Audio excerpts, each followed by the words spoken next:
do is you comfort the people by feeding them lies and giving them falsehood. And that's why Christianity is so huge. And that's why when I tell a person I'm a Hebrew Israelite, they say, what is that?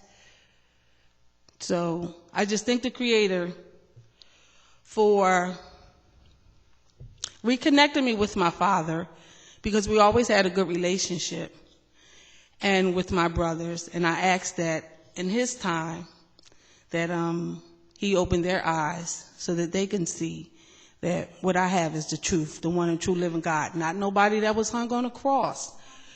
Not nobody that was put to death.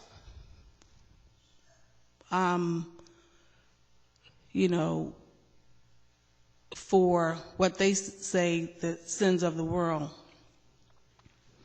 So I just ask that in the Creator's time that he enlightens them to his power and to his glory, that he can receive the honor and the glory, because they truly, truly are steadfast in their belief in that deity and in that man. So I ask that if the Creator can get people like that to serve him, Israel will really be doing something. So I thank y'all again for allowing us to arrive here safe. I thank the Creator for the lesson today, because a lot of things that Brother Daniel touched on was some of the things that me and my father and brother discussed. And I thank the Creator for the enlightenment from the brother from Haiti, because the media and what the American people know of Haiti is the same thing as what we know of New Orleans, that is supposed to be such a poor and unrighteous group of people living there.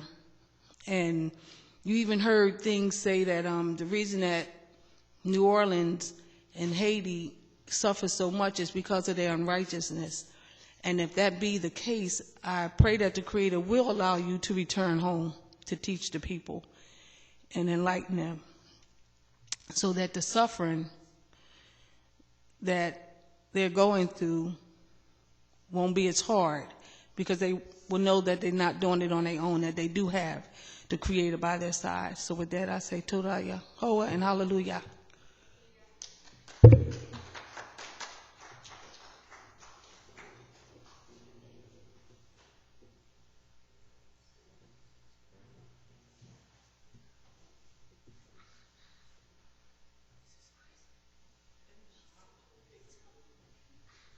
Anybody else want to thank the Creator? Anybody else want to thank the Most High this time?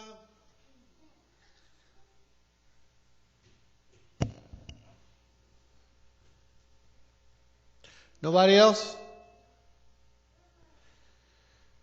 All right, nobody else.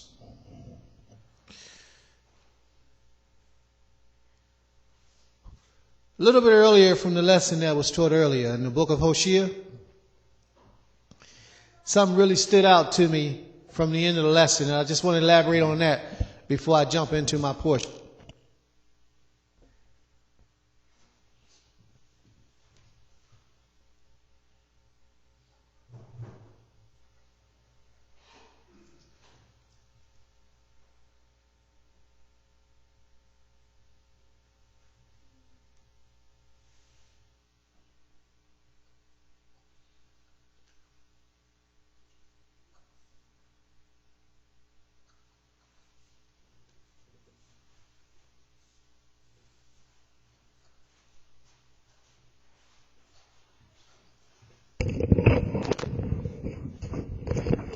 Is the audio clear, family? Is the audio loud?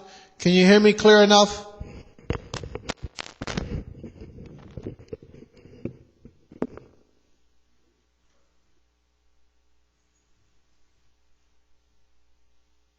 All right, we're trying to satisfy two groups of people. And it's kind of difficult sometimes when you're trying to keep everybody happy, you know? So here we go. This is how we're going to do this. This is the portion that jumped out at me as I was reading today. The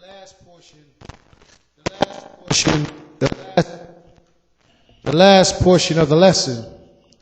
The very last couple of verses. And this is what it said. Hosea, chapter 5, verse 14. It says, "For I will be unto Ephraim as a lion, as a young lion to the house of Judah." Meaning that he's going to eat up and consume the people. And to the house of Judah, which meant that Judah was going to get it worse. Because, young lions got a whole lot more energy than the old lion. They got a whole lot more energy. So the Most High was really going to cause this idolatry, whoremongering, drug abuse, alcoholism, homosexuality. He's going to be to us real heavy. So those types of things will be real heavy in the house of Judah. Not that they won't be affecting Ephraim, they will be. But they're going to hit Judah real hard because the Most High is going to bring upon Judah the worst of all the calamities. And this is what it says. Even I will tear and go away. I will take away, and there shall be none to deliver. And as the brother brought forward, the Most High says, there is none to save you, Israel. Look around right now, family. We have tried politics. We've tried the commodity markets. We've tried to put our people into banking. We even tried the school board by putting our people into the school board systems. We tried churches. We tried the masjids. We tried everybody but the Creator. We've tried everything we could imagine. But there is no one to save us. The only one that's going to get that job done is the Most High Himself. He's the only one that's going to save us. So Israel, when are you going to return back unto the Creator? To return back to this King requires a whole lot more than you just tuning in on a Shabbat day to hear the lessons of the Most High. It requires a whole lot more than you just coming through those doors in the temple and saying, I'm here to worship the King. It's a whole lifestyle. It's a whole way in how you conduct yourself. You see programs like this going on to promote the Most High. You should be behind those programs 150%. If you're not going to do the legwork, then you support in the best way you know how to support. That's how you return this curse from the condition that we're in into a betterment position. It says, I will go and return to my place. The Most High says he's going to go and return to his place, which means that in reality, he's going to separate himself from us. The scriptures teach that knowledge flows to and fro throughout the streets. But that knowledge, is it right knowledge? Or is it knowledge of humanity? You see, there's a difference in the right knowledge of the Creator as opposed to knowledge of humanity. See, because King Solomon said that the making of many books, there shall be no end. So that shows you humanity got something for you. Humanity got a whole lot of things that they will present to you that sound good, that look good, that might even grab a lot of the masses of the people. But that doesn't make it right knowledge. There's a difference to receive right knowledge, the knowledge of the Most High King, as opposed to you just receiving the knowledge that humanity has for you to learn. See, humanity is the people who put out books like the Book of Jasher, the Book of Enoch, and try to tie those things into the Torah so that those who have grounds in the Torah will grab hold of those books and say, hey, look, this is something new. These things have nothing to do with the Creator. And I say they had nothing to do with the Creator because no prophet was ordained to introduce these things to the Most High's people. So that makes a difference. A lot of these books are written by our oppressors just to keep us more confused. But a lot of us don't have the understanding to see this.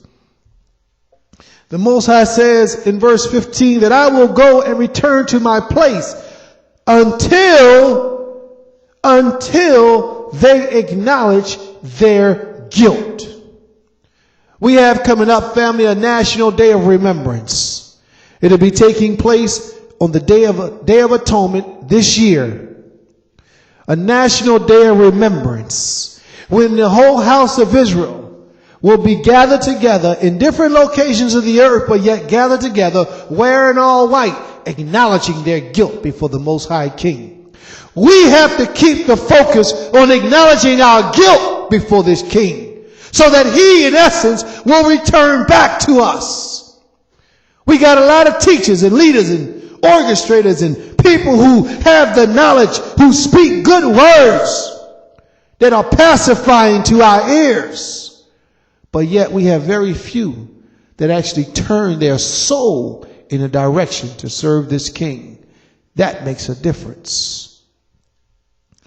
Will you be counted amongst those who give your soul to this King, or do as the Most High said that a lot of people do in Jeremiah the 29th, in Isaiah the 29th chapter? Will you be guilty of worshiping him with your lips, but your heart being far from him? Or will you give the Most High your essence and existence and dedicate your life to the service of him? Because that's what's needed to reverse this curse. That's what it means when you acknowledge your guilt. You have to acknowledge that you have done wrong, that your forefathers have done wrong, that you have offended the Most High King, and that you're living in a punishment state. And only you know what you have really done. See, because there's a lot of things that we are guilty of that we never express to anybody outside of the other person that we have done it with, or the other people that we have done it with, or the evil thoughts within our minds. But the Most High knows all. Whether you said it out of your mouth or not, the Most High, the great King, he knows what you're guilty of, family. And all he asking you to do is change from your evil ways. To change. And I hear you saying, I'm trying. You can't try, you have to do. I'm trying to live a better life. I'm trying to get it right. I'm trying to stop what I've been doing. You can't try. You have to do. That's what we're required to do. Do. And leave the trying alone. The Most High didn't say try to acknowledge your guilt. He says that they will acknowledge their guilt. And then after you acknowledge your guilt, you have to seek his face. Seek the face of the Most High King. In their trouble, they will seek me earnestly. And we always do that when we get in trouble, don't we? I was talking to a brother today, Dan Alive, Yeshaya. I was talking to him today, and I said to him, something about Israel acknowledging the Most High. I done forgot what I said. All right, let me get to the lesson, family, because Prince sometimes be forgetting. Just that quick, the light went off.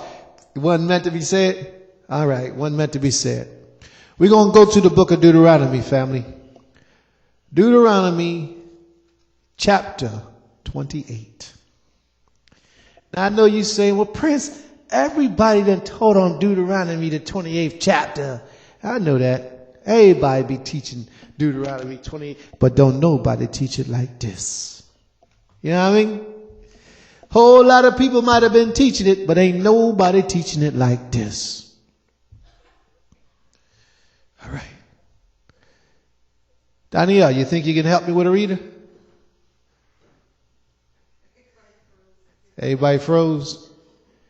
Everybody froze. Y'all gonna make me read myself. I don't like to read. I like to step away from the mic and come back to the mic and drop something. But y'all gonna make me have to read too? What you saying, Aki? What you feel like?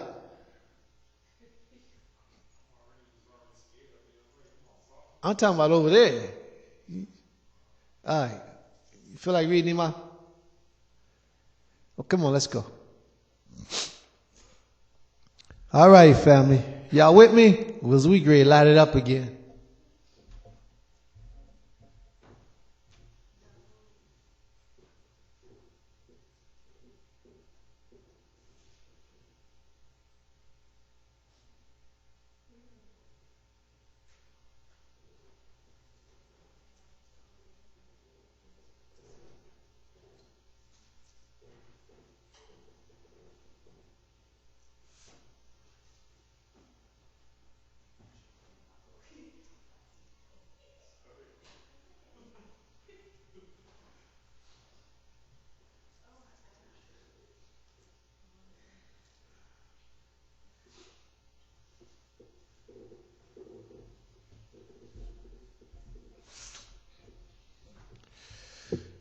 I wish I could sing right now, family. If I could sing, I would really cut it up with a nice, beautiful song, because now will be the time.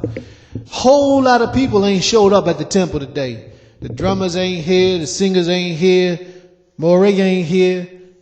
Whole lot of people ain't here. But with the few that we do have here, we're going to cut it up. We're going to do our best to bring forward the Creator's word. Hallelujah. Atara ain't here. Yamuel ain't here. She on the computer. Type it in her room.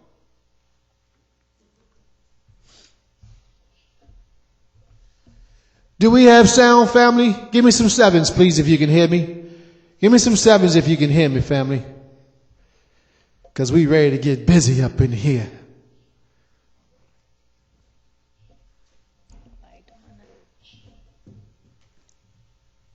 Go ahead. No sound. What happened over here? The computer is froze. The wires. Actual sevens. Can you hear anything? Sound check? Sound check. Give me a 7 if you can hear me.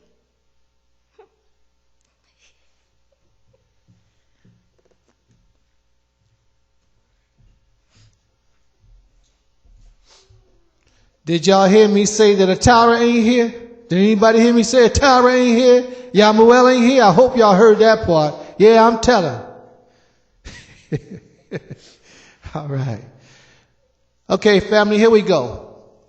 Giving all praises, glory, and honor to the Most High King, Yehovah Zevaot, our master, our power, our strength, our guide, our healer, our provider, our protector. Unto him and him alone belong all praise. May the Most High guide my mind, my spirit, my body, my language, and my speech as I approach unto you, his people. Hallelujah. Deuteronomy chapter 28, verse 1. And it came to pass, if thou shalt hearken diligently unto the voice of Yehovah thy Elohim. Now, stop. And it shall come to pass, if thou wilt listen, shomer is the word, if thou wilt listen attentively unto the voice of Yehovah thy Elohim. What does it mean to listen attentively? It means to listen beyond anything that gets in the way to try to deter you or distract you from hearing what you're required to hear. That's what it means to listen attentively. See, the Most High worded it this way with that word, shomer, because he understood that a lot of things, a lot of people, a lot of situations would be trying to get in the way of you obeying his commands. You understand me, family? Oftentimes what we do is we allow those distractions, those devices by the adversary to interfere with the message of the Creator that he's trying to speak to us. The Most High warned us. He said, it shall come to pass, which is the future tense, that if thou shalt shomer, guard, listen, hear attentively, and don't allow anything to distract you, that pretty face or that nice body or all that money or those drugs or the possibility of what you could be doing on the Shabbat day. Guard yourself from these things. Read on, please. Chapter 28, verse 1. Come on, sister. Give it to us like you want to read it. Chapter 28, verse. You don't want to be here.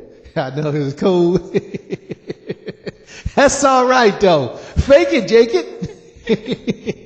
Let's go.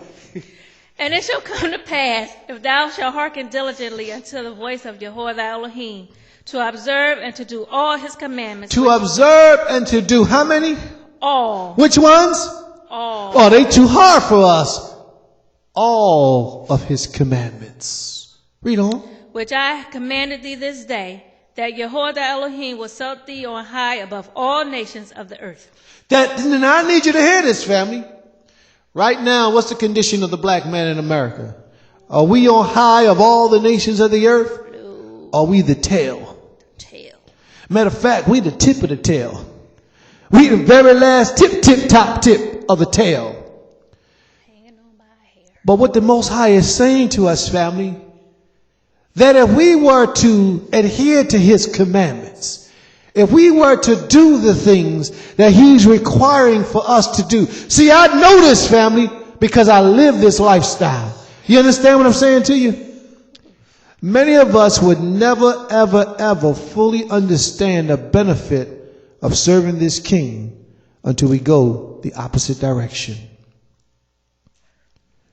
What I mean is, I know a lot of people that had they been in the house of worship on the Shabbat day, their lives would have been prolonged just for that one cause.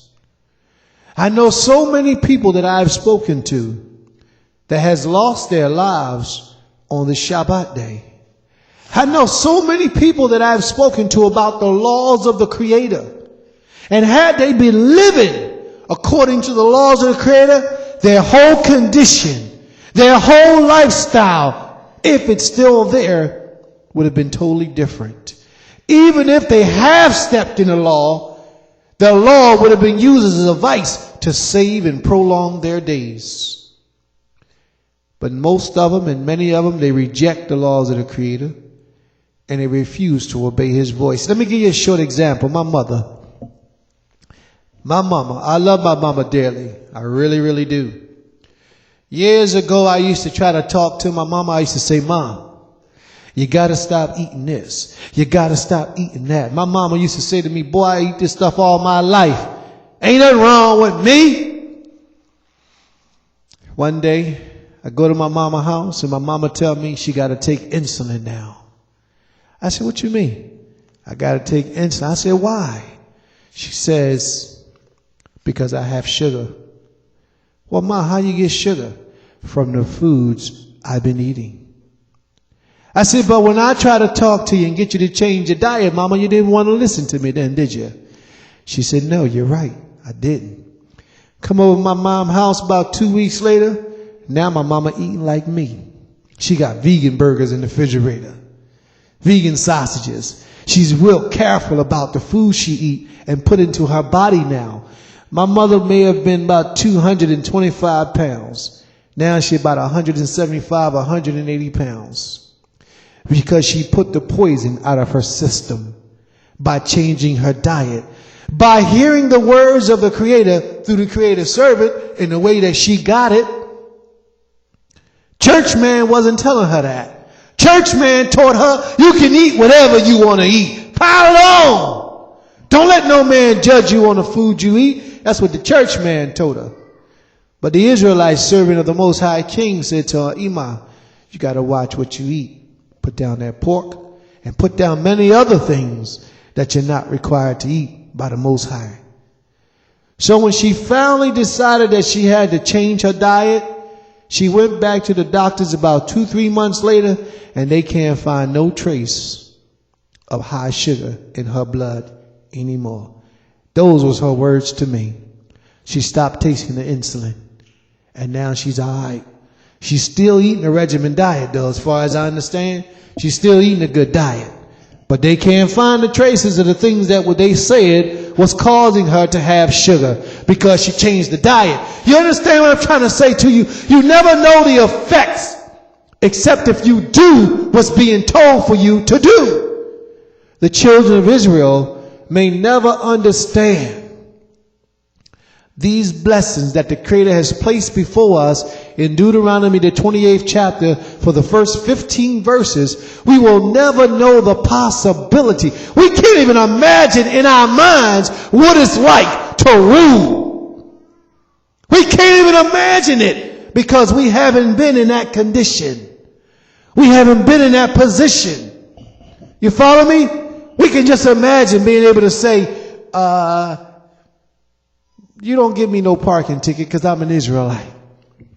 But we can't imagine what it's like to make decisions that will govern the world. Decisions that will affect all humankind. We can't imagine that because it's not in our capability right now because we have been removed moved so far away from the oneness of the Creator for so long. Can you imagine not having to go to work, family? Can you imagine being able to play all day? Do you understand what it is? The possibility of what the Most High have in store for you? Can you imagine living to be 600 and 700 years old? See, I don't know if you understand what I'm saying. That's what the Father is saying, that if you adhere to my commands, these are the things that I will do for you. You will not have to borrow from them. You will be the one that they come to borrow from. You follow me? You won't have to go to them for anything. They will come to you for everything. And all you have to do is obey my commands and obey my voice and walk in my ways. That's all we had to do. And we couldn't do it. Read on, please. Deuteronomy chapter 28, verse 2. And all these blessings shall come on thee and overtake thee, if thou shalt hearken unto the voice of Jehovah thy Elohim. Blessed shalt thou be in the city, and blessed shalt thou be in the field. Blessed shall thou be in the city, and blessed shall thou be in the field. In the cities, we get knocked upside our heads. In the fields, we get raped and murdered and hung on trees. You understand? The Most High is saying that in the cities you will live in peace, and in the fields you will have nothing but peace, if you would but obey my voice and my commands. Read on, please. Verse 4. Blessed shall be in the fruit of thy body and the fruit of thy ground. Blessed shall be the little children that you put out of your body. And right now, you know, we want to knock a lot of them upside the head. A lot of children right now killing their parents. How blessed is that? The Most High is saying that blessed will be your seed that you issue out of your loins, which means that your children will grow up being mathematicians and great scholars. Your children will grow up being kings and queens to rule in the future generation. Your children will grow up being priests and the real prophets that will walk the earth. Your children will not grow up in a position where they will be back talking you. Where they be drunkards and alcoholics and drug dealers and raping little homosexual boys and girls. Those wouldn't be your children. But that's our reality today, because we did not obey the voice of the Creator, the great King, the master of all creation. We wanted to do as they did in the book of Judges. We wanted to do our own thing. Every man wanted to be right according to his own mind. Read on, Yvette. Read on. Finish in verse 4. And the fruit of thy cattle, the increase of thy kind. Said, blessed shall be the fruit of thy cattle. Blessed shall be the increase of thy kind. But with every generation that has been reproducing in the last 30 years, the generation has been cursed worse and worse and worse. To the point right now in this generation that we live today, the food is no good for our flesh. Where the very food that we eat is poisoning us. That's how much of a curse we're being brought up under today. Read on, please. And the flocks of thy sheep. Blessed shall thy... We don't have any flocks of the sheeps. We don't have any cattle. You know, we don't have any seeds that we're planting in the ground for our trees to grow, because we have been cursed so hard and so severely. Read on. Verse 5. Blessed shall be thy basket and thy store. Blessed shall thy be when thou comest in, and blessed shall thy be when thou goest out. Blessed shall be thy basket and thy store. When thou go into the store to buy your food, you're going to fill them up. You know how you do when you get your welfare check? You go to the market and you just pile, you come out the market with 3 and 4 shopping carts because it's that time of the month. The Most High is saying you can do that every day. All you got to do is obey my voice. And you don't have to depend on them to give you the funds or the means thereby which you do it. Just obey my voice, and I will cause the windows of the heavens to be opened up and shower so many blessings upon you that you will not have room to receive them all. That's what the Most High is saying to his people. Read on, please. Verse 7. Jehovah shall cause thine enemies that rise up against thee to be smitten before thy face. Just like the brother said what took place in Haiti. He said the Creator caused the enemies, the French army, who had been fighting wars for years to be destroyed by 100, I don't remember the number, but by a whole lot of Israelite slaves. You understand? Only the Most High's hand could be in a thing so great as that. Only the Creator could cause it to be. Read on, please. They shall come out against thee one way. They came out against them one way. And flee before thee 7 And they ways. flee before them in 7 different directions, trying to run for their lives, because they recognized that the Most High was with them. Can you imagine that today, family? Can you imagine being in your own land? And the outside countries, the outside nations wanting to conquer your land. And you come out your house one day at the top of the hill because you live on the Mount of Olives. You come out the Mount of Olives, out your door, and you look over top of the hill, and you see all these enemy armies all around you. Thousands upon thousands ready to try to take your city. And a few of you, maybe 500 of you, get swords and go out to war with these people, these nations, and they flee. Can you imagine that? That sounds like an impossible feat, don't it? Verse 7. Verse 8. Jehovah shall command the blessings upon thee in the storehouses and in all that thou settest thy hand unto. And he shall bless thee in the land which Jehovah thy Elohim giveth thee. And he shall bless you in the land that he gives unto you. Now let me share this with your family. To be blessed in the land that the Most High gives you means that your grapes will be as big as a person's head. Remember when Joshua went into the land of the Canaanites? Joshua and Caleb, and they went in and they came back with the vines of the grapes. They were giants. The fruits was real big. That's because the Most High was looking after that land. That's because the Most High's blessing was on that land. But because those people refused to do what the Most High had for them to do, he cursed the land and gave it to us. You follow me? Today we look at a grape and they have to artificially inseminate the grape in order to get the grape the size of a quarter. Because the fruits are showing the curses of the Creator upon the earth in these days.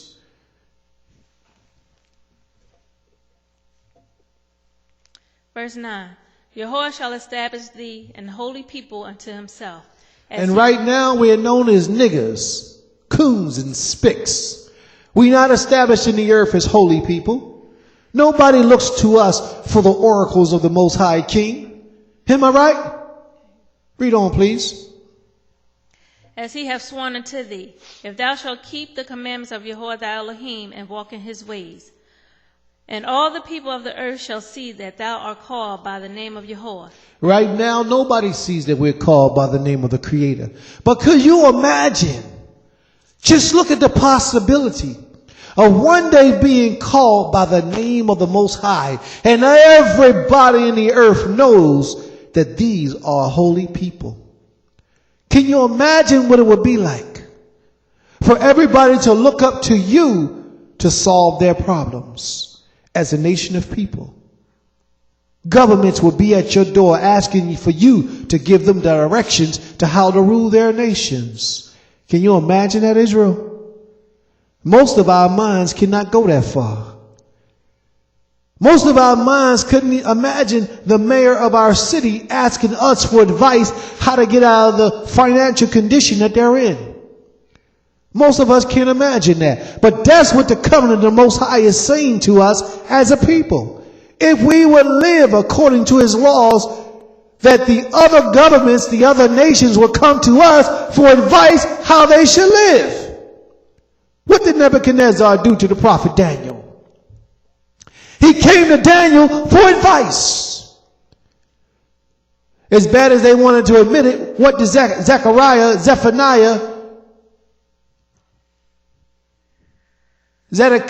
as bad as he wanted to admit it, what did Zedekiah do to the prophet Jeremiah? He had to come to him for advice. Sneakingly, he came. See, they always had to come to the righteous men of the Most High King to know how to rule their nations. Now, whether they do it according to the instructions is one thing. But when you represent the Most High King, the whole earth will know it. and they will heed your warnings and your instructions, because it's like going to you is like going to the Most High himself. Read on, please. End of verse 10. And they shall be afraid of thee. And they shall what? Be afraid of thee. Who's afraid of us right now? Y'all really think they scared of us? They only scared of us when it's one or two of them.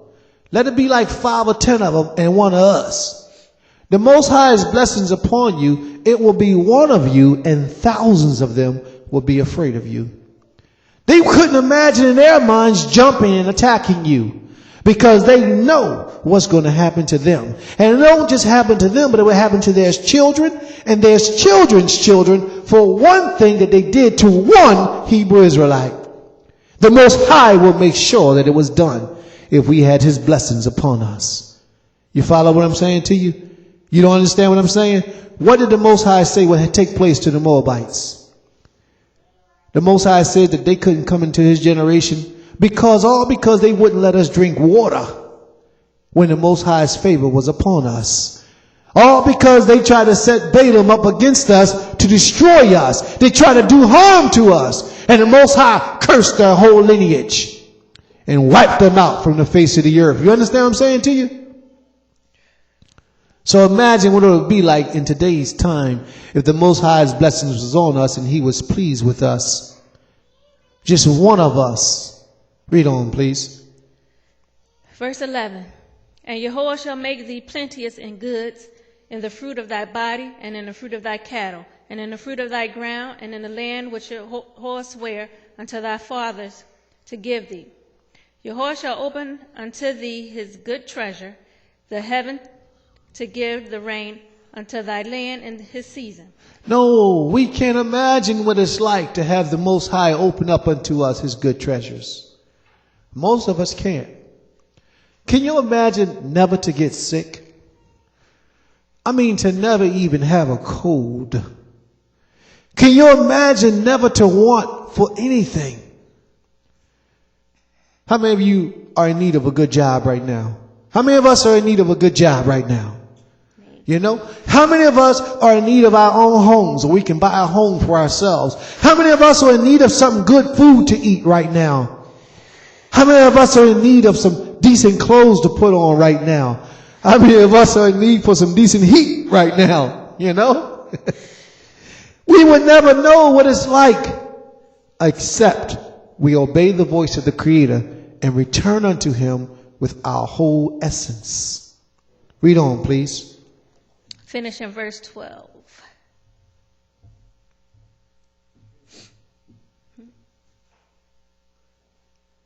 And thou shalt lend unto many nations, and thou shalt not borrow.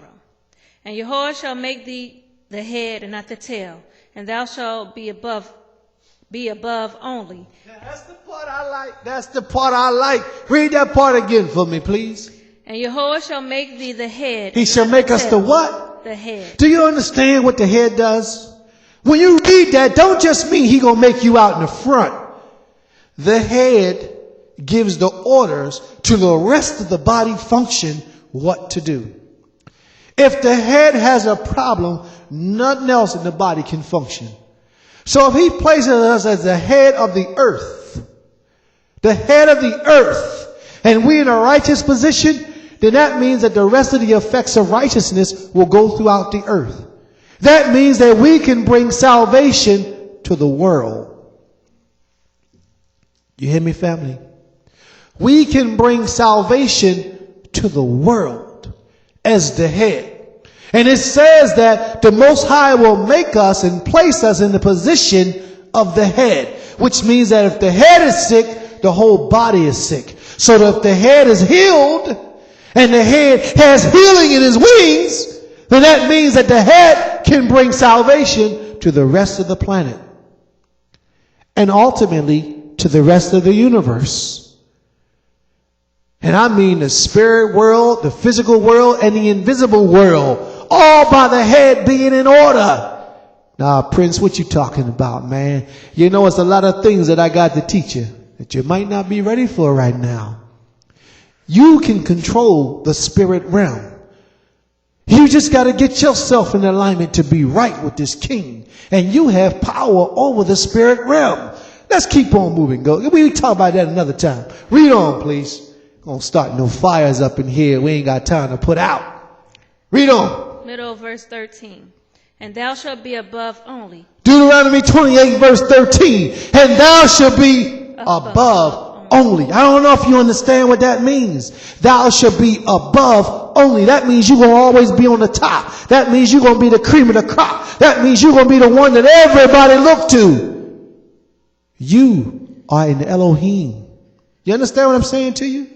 And you will bring salvation to the earth by obeying the commands of the Most High King.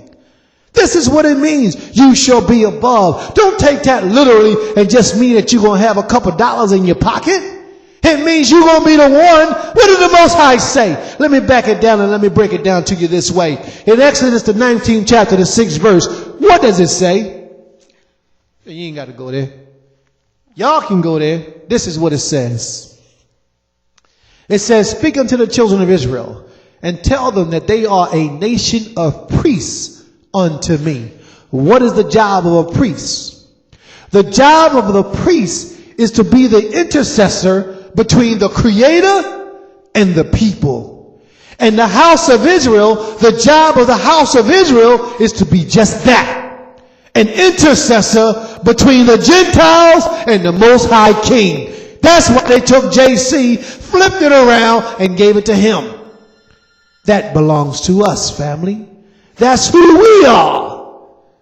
We should be the head and not the tail. You should be above and not beneath. What did that mean to be beneath? It means that you are looking to them to provide for you. Let me share with you this. Because we have fallen so low, the adversary has become above and we have become beneath. So who do we look to when it's time to pay the electric, the gas, the lights, and we need to get something to eat? Who do we look to? We look to the adversary.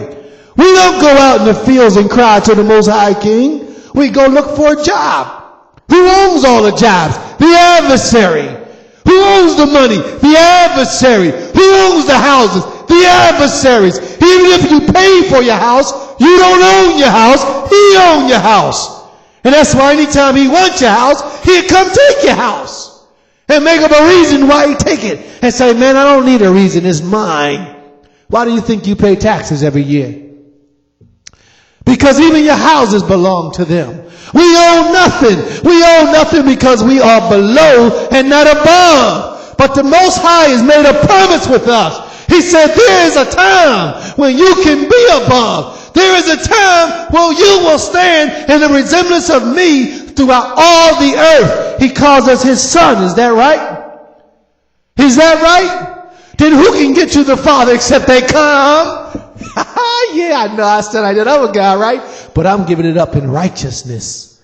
Because this is what the Most High has revealed to all the foundations of the earth. But it is impossible for us to believe that we could sit in a position above the nations. The Most High says in the book of Psalms, he says, kiss the Son. What does that mean if the Father's telling him to kiss us? He's saying, pay homage to my Son. Unless my Son be angered and fire issue forward from him and he devours you. The Most High is letting them know who we are. Why do you think it took all them to get together to bring us down? Because we are some powerful people. We are the most powerful people on the planet Earth. But we have to recognize that our power comes from the Most High. Our power comes from us being obedient to this King. We are the light of the world. Not no man with blonde hair and blue eyes who died on a stick. Not him. We are the light of the earth. The house of Yisrael. The children of the Most High power.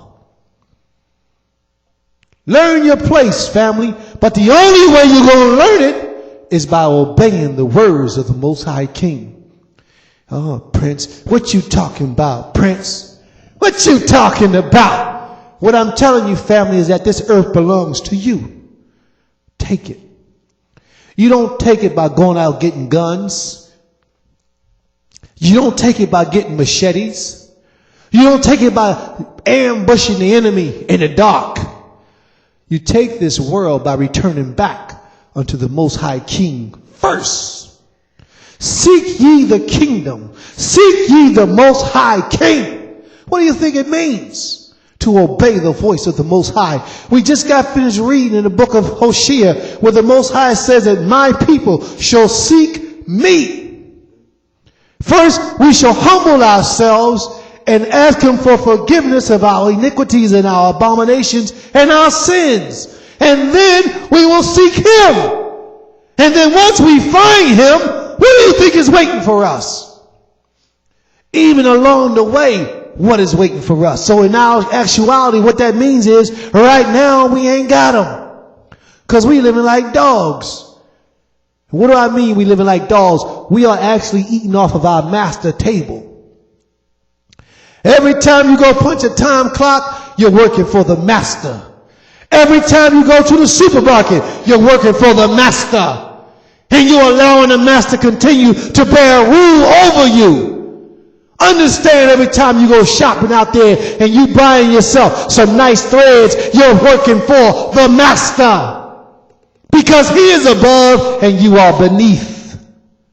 And you are allowing his kingdom to reign in this earth. Until you learn to go back unto the Most High King for your sole existence, you are still serving the master.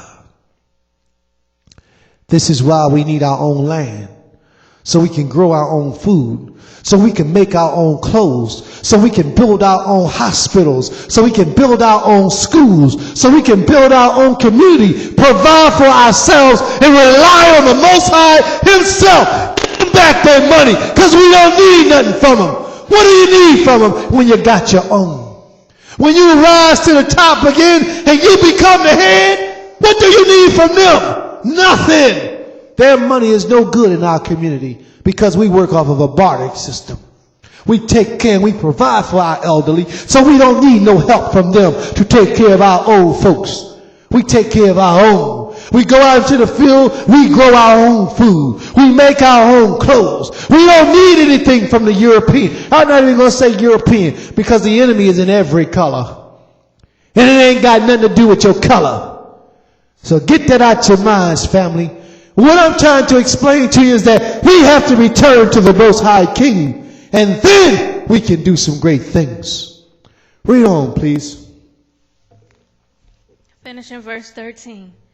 If that thou hearken unto the commandments of Yahuwah thy Elohim, which I command thee this day, to observe and to do them, and thou shalt not go aside from any of thy words which I commanded thee this day. Thou shalt not do what? Go aside. Thou shalt not go aside from any of the words that the Most High commands you. For if you go aside, we got something for those people who want to do that. See, because to go aside from the Most High's words mean you are now allowing poison to enter into your mind. Thereby, if you allow poison to enter into your mind and you come in the midst of the camp, you are now infected and you are contagious. So you have to be dealt with. Thereby, you cannot go aside to the left nor to the right, but remain straight and obedient to the laws of the Creator. And you can't do that as an individual. It's going to take a community of people to keep each other on point. You follow me? One man can't serve the Creator by himself. It takes a conglomeration of righteous souls to serve the Creator. Because with a conglomeration of us, each one of us keep each other on point. And no one man dictates or run the show. We run it together. That's how it's supposed to be established. Read on, please. We ain't even get to the curses yet, and the house is already on fire. Keep going, please. We just talking about the blessings. What verse you on? 14. There we go. Keep it going. And thou shalt not go aside from any of thy words. Thou shalt not go aside from any of the words of the Most High, which I command thee this day. which he command us this day. To the right hand. To the right hand, Or to the left. nor to the left. To go after other gods. Don't go after no other deities. There's no JC, there's no Allah, there's no Buddha, there's no Mishnah, there's nothing but the Most High Yehovah Zebaot in our midst. Read on, please. But it shall come to pass, And it shall come to if pass, thou wilt not hearken if thou wilt not hearken unto the voice of the messenger, that the Most High will take all these curses and put them upon you. And you will be destroyed in your mind, in your body, and everything that you have ever had will be taken away from you. That's the condition we're in today. So let's take that journey, family. And if you think you've heard some fire so far, watch what you're about to receive. This is prophecy. People tell you, man, the Torah is plagiarized. People tell you the white man made the Torah. The white man wrote that book. People tell you that the book of the dead and Egyptology is where they got the Torah from. Then why did they leave this part in here? Because this part is hot. This is what I got to say to your family. And I said to the brother in my conversation earlier, I said to him, I said, well, listen, brother, if the book was plagiarized, then take out all the history of the Torah. Take out all the history about David and King David and Goliath. If all that was plagiarized and it ain't no good, take it all out. So now what do we got left? Prophecy. So how did they prophesy about what was going to happen so many years later, so long ago, if the divine hand of the Most High wasn't in all this? If this book was plagiarized, why is it talking about what happened to us today as a people? Why did it carefully and articulately describe what would take place to our forefathers and then be proven throughout history that everything that the Father said would happen actually happened if this book was plagiarized? You understand what I'm saying to your family?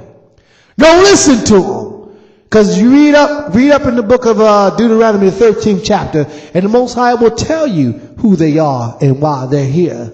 Let's finish reading, family. Where we at? Deuteronomy 28, verse 15. Oh, we on 15. Let's get it going, family. Let's go.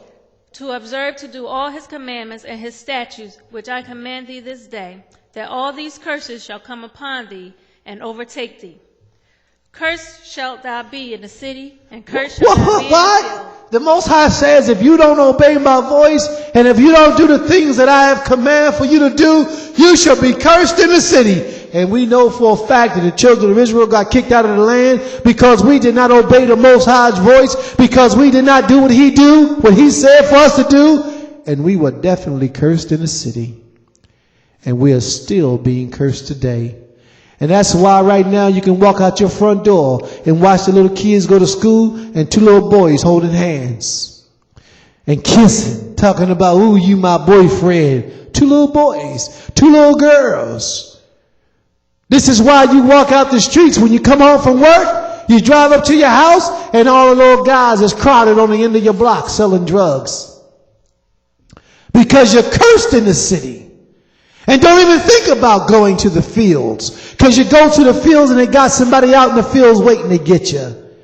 Believe what I'm saying to you. They'll knock you upside your head and leave you out there, call you nigger, and paint the word nigger all over your body in the fields.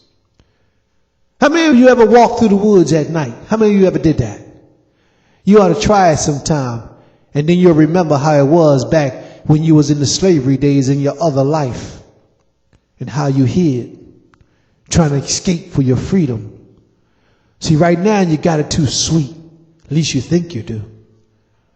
But back then when our forefathers had to survive and they had to run from down south to get to the north, they had to walk through the dark, pitch black, with snakes, with wild animals, with the opportunity of falling in quicksand and never being able to get out because you can't see your hand in front of your face. That's how dark it is out there oftentimes in the woods.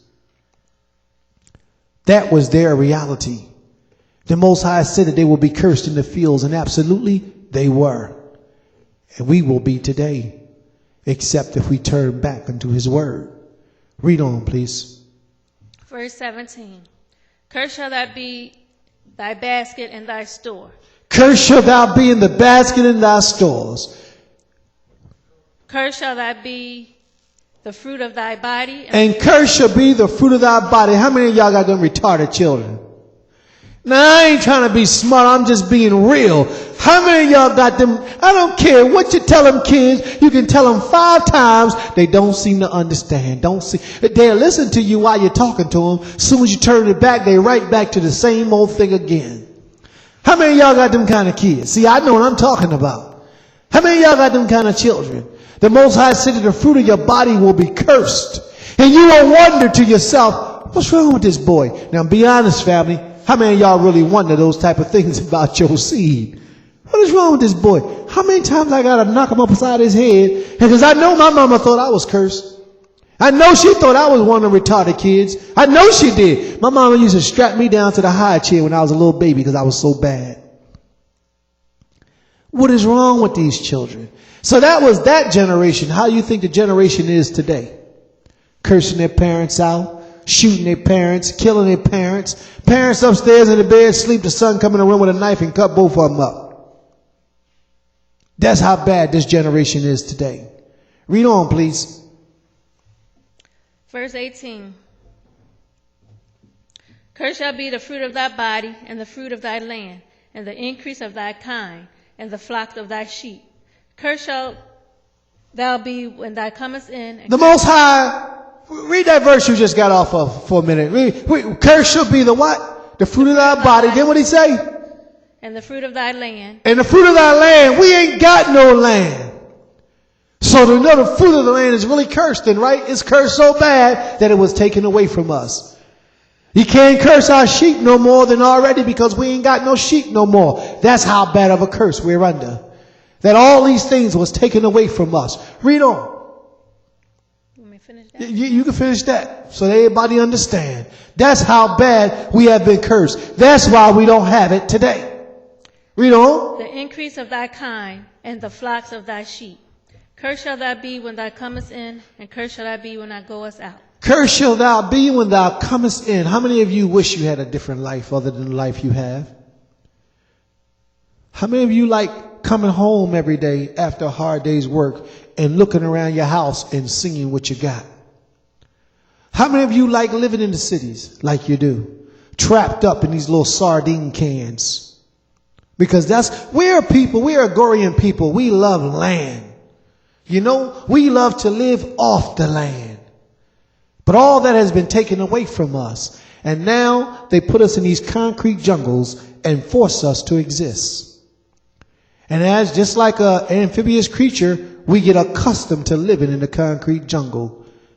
But it's outside of our true nature. When's the last time you took your shoes off and walked through some grass and allowed the dirt to roll between your toes?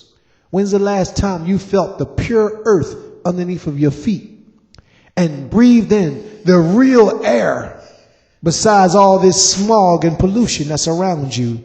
If you went into a city that had clean air, you would die. You would get faint-headed and you will fall out. Am I telling you the right, Caroots? You will fall out because you're used to this smog. You're used to this condition. You're used to this environment. You have grown accustomed to poison.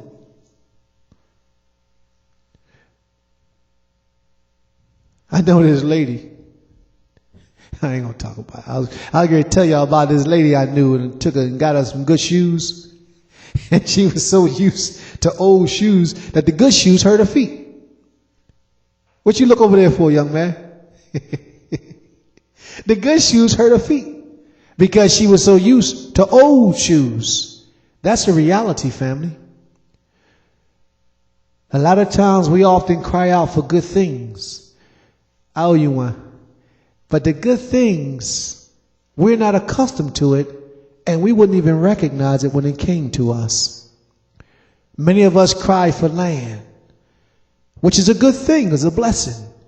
But when we had to learn that we have to go out there and work that land in order to eat, we will cry to be relieved of that.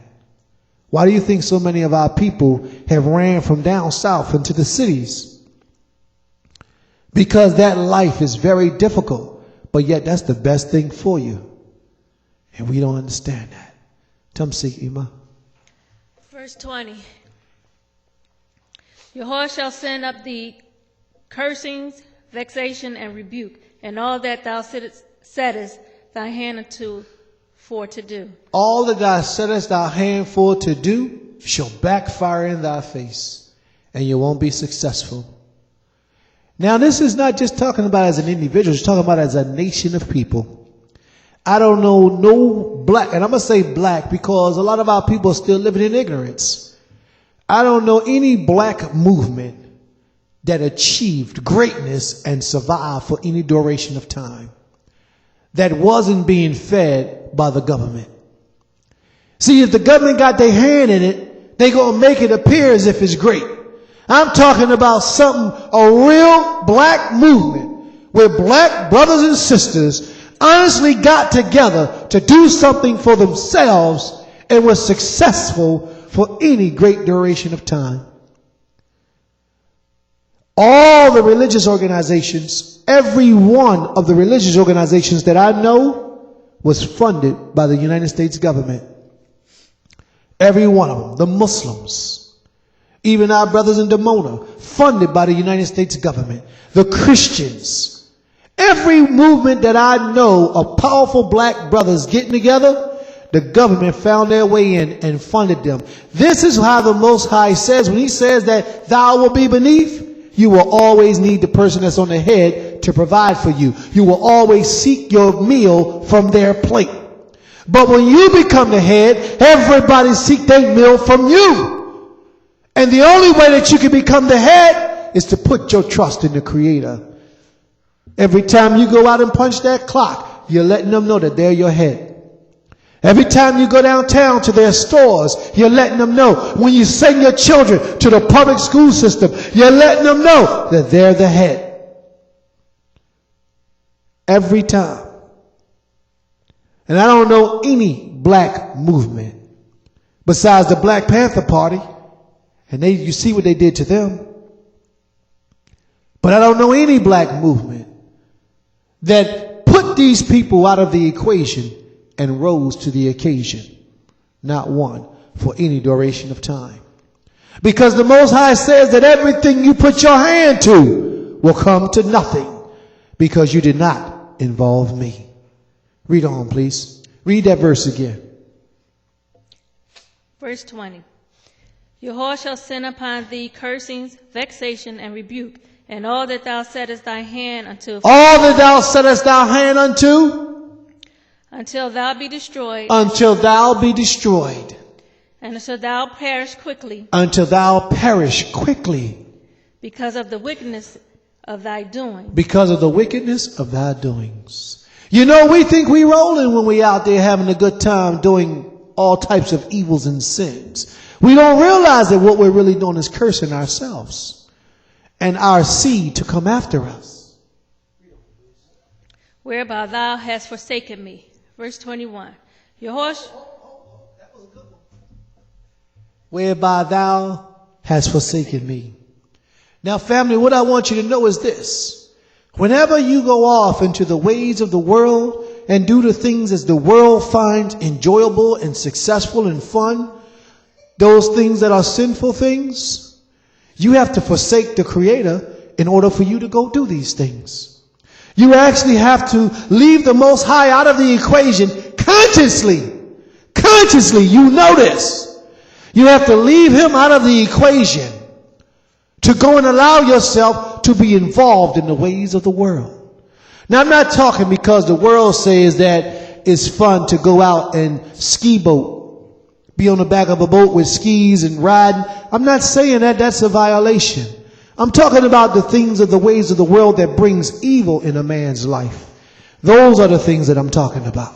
Those types of things, you have to consciously make a decision. And that decision that you make is usually based off of your own personal wicked desires. Where you have said in yourself, well, I know that I'm wrong, but I'm going to do this because I feel the need. Or I feel like this is what I want to do. You follow me? You consciously make a decision. That's why the Creator is so angry with us. Because most of us know how we're supposed to live. Most of us know how to please this King. But then you got most of us who make that conscious decision. And we say, I know what I'm supposed to do, but read on, please. Verse 21. Yahweh shall make the pestilence cleave unto thee. He will cause the pestilence, the disease, the famine, the plagues to cleave unto thee. And you will think that ain't nothing wrong with you.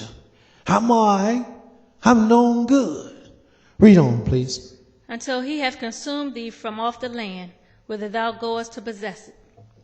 Yahweh shall smite thee with a consumption, and with a fever, and with an inflammation, and with an extreme burning, and with the sword, and with blasting. See, none of us would know what it's like never to get sick if we obeyed the voice of the Creator. But because we have not obeyed his voice, then all these sicknesses, all these illness, all these pains will come upon us. Read on. And with mildew, and they shall pursue thee until thy perish. Do you know what a mildew is? It's a fungus. It's a mold. You know, mildew can be something outside on a wall that through the air you'll breathe in and it gets into your lungs and poison you. That's how mildews operate. So the Most High is saying that he's going to even bring things that we think cannot harm us. It will affect us. And that's what happens when he said, cursed shall be thy basket in thy storehouses. The foods that we have in our baskets are killing us. And we think, because we're in our ignorant state of mind, we think that they're helping us. It's all the art of illusion. Read on. Verse 23. And thy heaven that is over thy head shall be brass. Thy heaven that is over thy head shall be brass. What does that mean? We always associate the heavens with prayers. But I'm going to associate the heavens with your givings or your blessings. Now, your givings or your blessings, who did I say, because you're under the curse, who do you go to receive your blessings? In the condition that we're in today, family, who do we go to receive our blessings? The adversary for every one of our blessings. Well, the Most High is saying that they're going to be brass. They're going to be hard on you.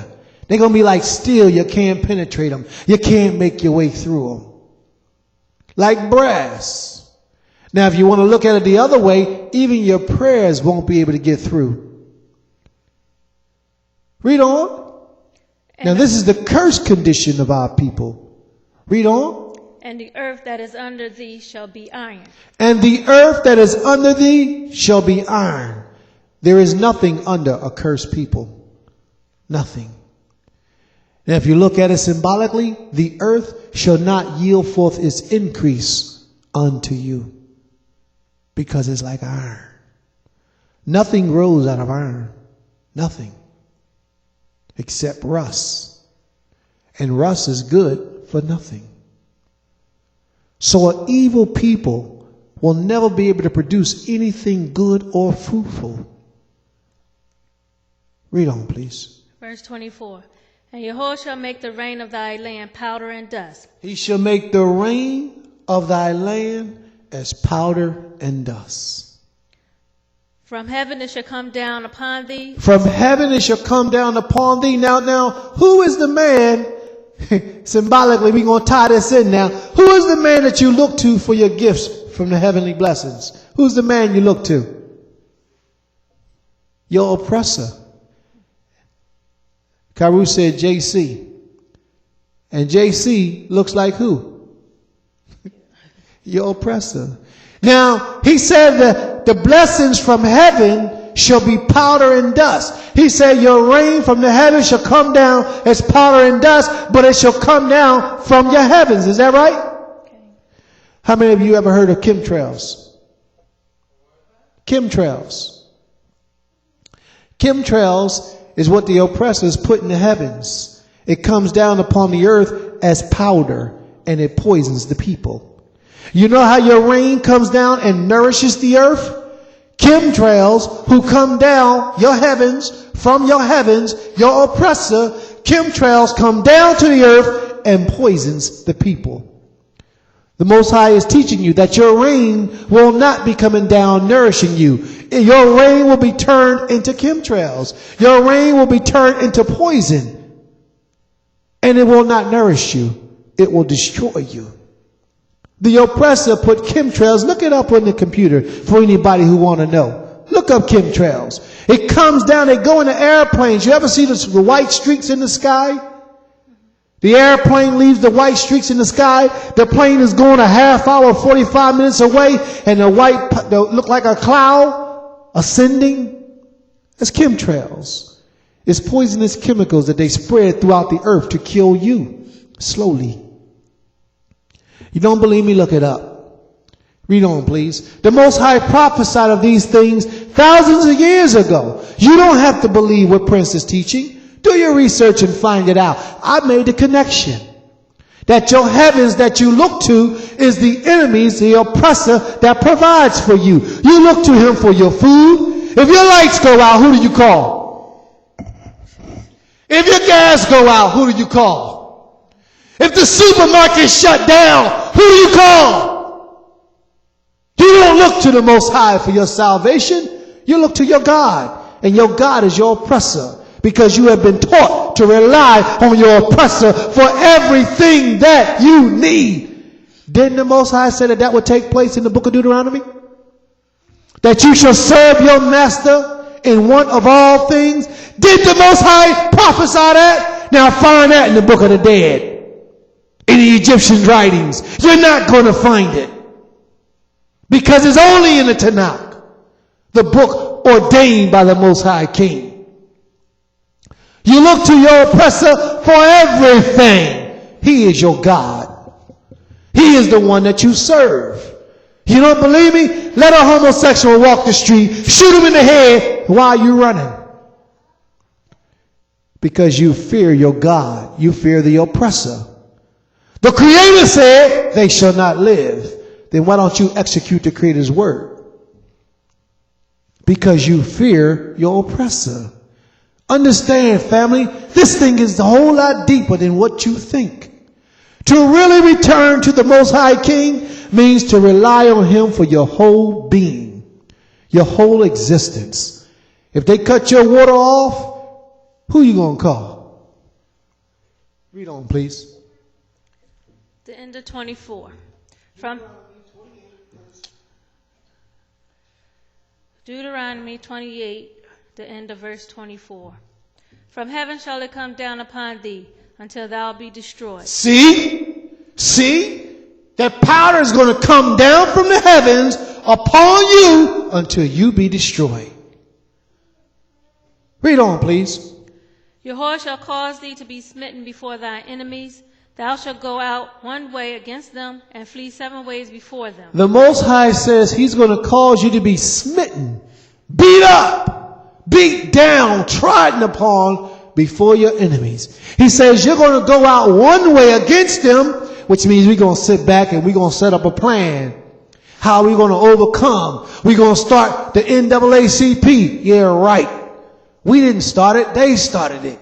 We're going to start, what's that thing called for the women? Planned Parenthood. To help in our communities. Yeah, right. We didn't start it. They started it. The Most High says we're going to go out one way against them, but we're going to flee in 7 ways, 7 different directions. Every movement that the black man had orchestrated and came together to unify with a strong and mighty hand, they knocked us off one by one. And everybody else that was left, they ran for their dear lives. Am I right, family? Did it happen? They ran everybody forgot the mission. Everybody forgot what it was about because they was knocking off the heads one by one, and everybody else fled, just as the Most High said we would do. Read on, please. And shall be removed into all the kingdoms of the earth. You shall be removed into all kingdoms of the earth. Now, when they came and they took us on those slave ships, how many kingdoms of the earth did we go into? How many of them? There is not a nation on the earth that did not have our people as slaves at one time or another. And if we wasn't physical slaves, we was accounted and attributed to as nigger slaves, and they oppressed us. Read on, please. Verse 26. And thy carcass shall be meat unto all fowls of the air. Thy carcass shall be meat unto the fowls of the air. And you know for a fact, as late as 1989, the black man's carcass had been, they strung up a black man down south and hung him on a tree in his mother's yard. That his body will be a carcass laying there for the fowls of the air. Remember the little girl, the little white man, that she was coming home one day. Her father sent her to the store down Susquehanna, I believe it's Susquehanna down south. And the white man picked her up on the back of the truck and raped her and left her out in the fields.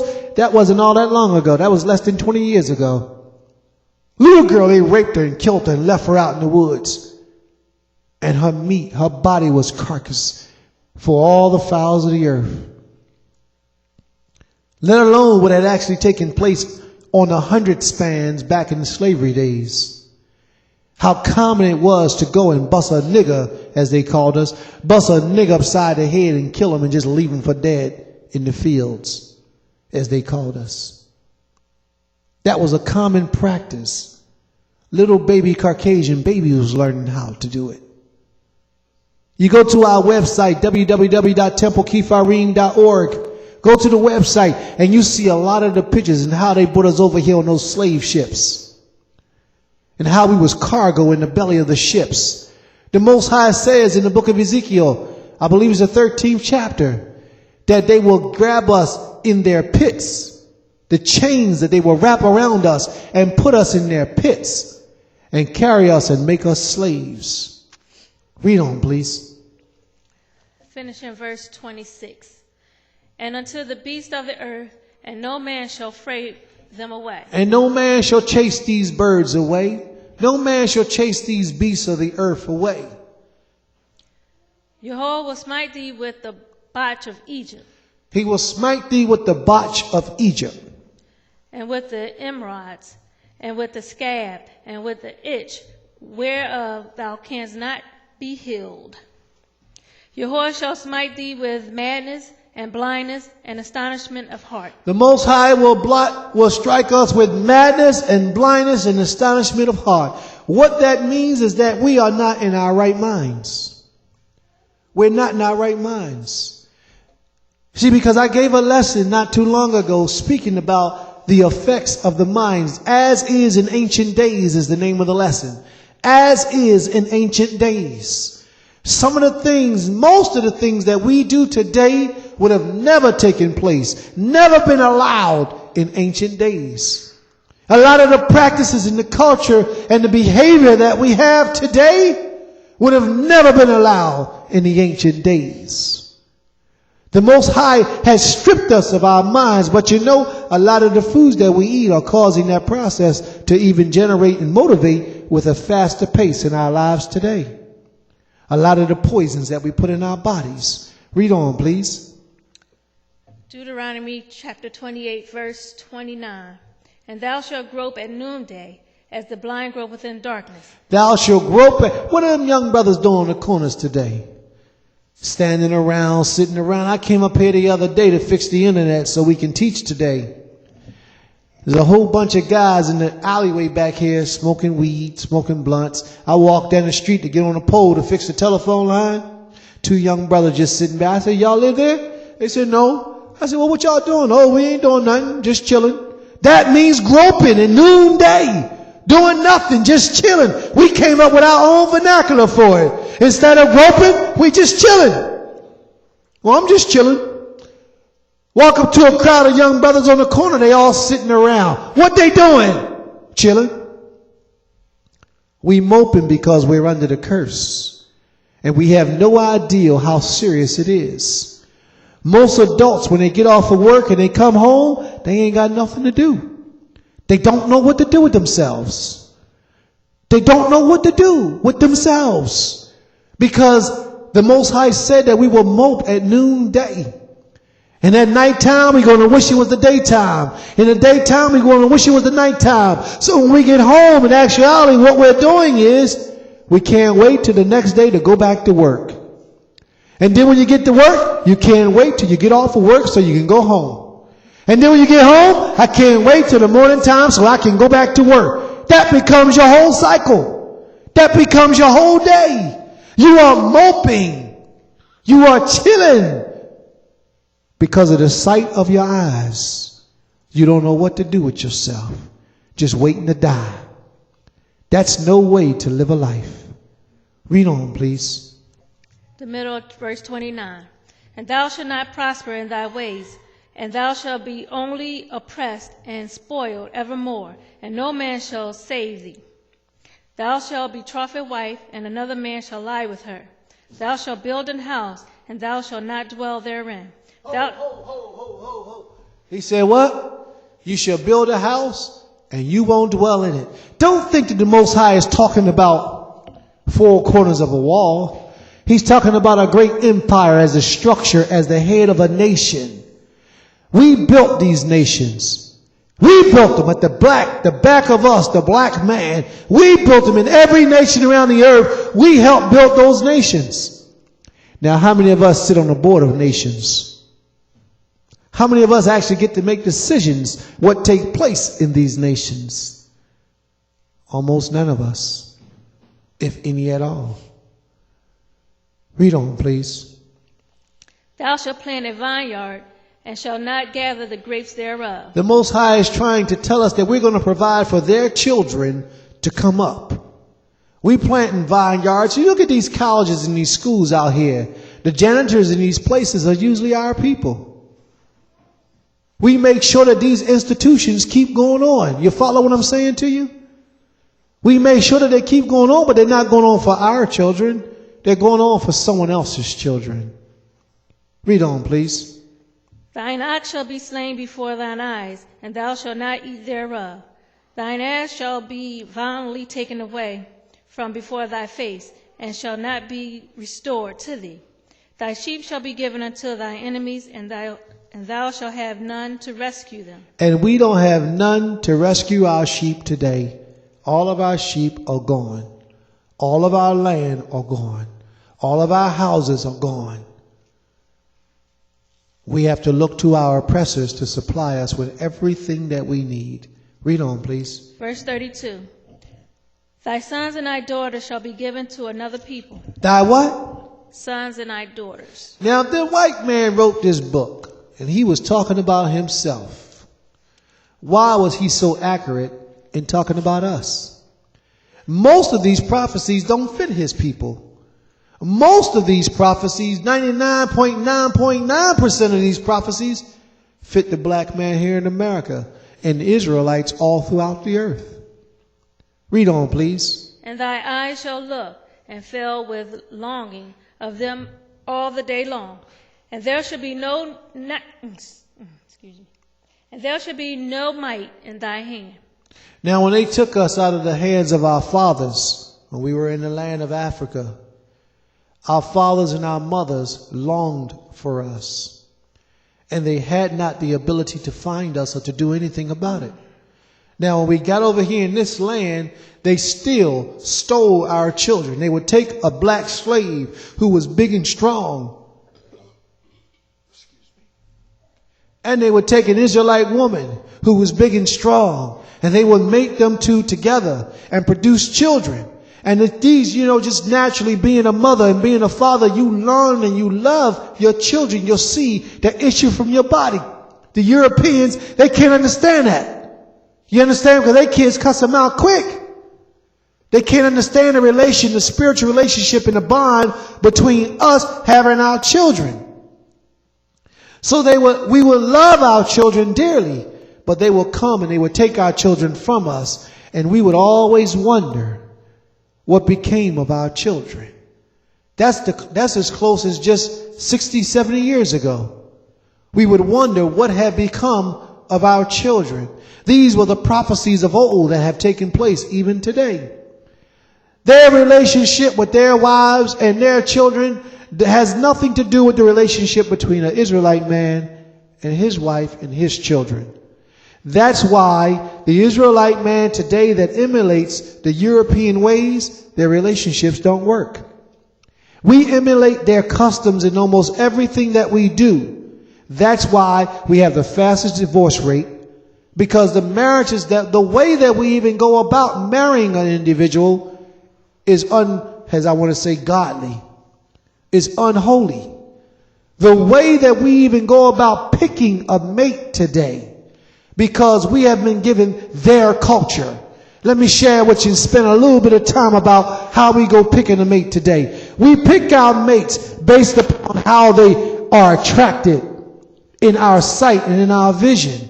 But in the ancient days, the way that a mate was picked was that mate was picked for you, based upon their principles or qualities of what they can bring into your life, not just on how they looked and their physical attraction. That was the better way. And in most countries today, foreign countries today, they still do that same practice, arranged marriages. And they have the less divorce rates on the planet. America has the highest divorce rate of any nation under the sun. Because Americans, and even the Israelites that are American-minded, we go into the relationships with the wrong understanding, with the wrong perceptions of what we need from a mate and how to be successful in a relationship. The women don't know their place and the men don't know their place. So how do we expect to live a lifelong relationship of commitment and happiness and contentment when neither party understands the principle of a divine marriage? It can't be done. We have been given the Europeans or the oppressors' understanding of life, and we accept it. Thereby, when we try to mix it with something divine, it doesn't work. Read on, please. Verse 33. Let me give you an example. Because they asking for it in the room. They asking for it. An Israelite man meet a woman today. The first thing she says is, I don't want you to have another wife. Only want you to have one wife, and that's it. That's the very first sign of the oppressive state of mind upon our people. That's the very first sign. And then you get an Israelite man, he get a wife, have children, and he up and gone. That's the second sign of an oppressive condition, destruction of our people. We don't understand what it's like to be in our original state and have the intended mind that the Creator wanted for us to have. We know not what it's like because we have been so far removed from our natural condition, the natural order that the Most High had ordained for us to have. Read on, please. Deuteronomy 28, verse 33. And the fruit of thy land and all thy labors shall a nation which thou knowest not eat up. A nation that thou knowest not. And we do not know about those European people that came into Africa, that took us out on the gullies of slave ships and brought us across the seas. Our forefathers knew not of those people, for they were newly risen up. Read on, please. And thou shalt only oppress. Be oppressed. Thou shalt only be oppressed and crushed always. We have only been oppressed and crushed since we've been here. Read on. So that thou shalt be mad for the sight of thine eyes, which thou shalt see. And Jehovah shall smite thee in the knees and in the legs with a sore blotch that cannot be healed, from the sole of thy feet unto the top of thy head. And Jehovah shall bring thee and thy kings which thou shalt set over thee unto a nation which neither thine nor thy fathers have known. The Most High shall bring you and the king that you have set over you unto a nation that neither you nor your fathers have known.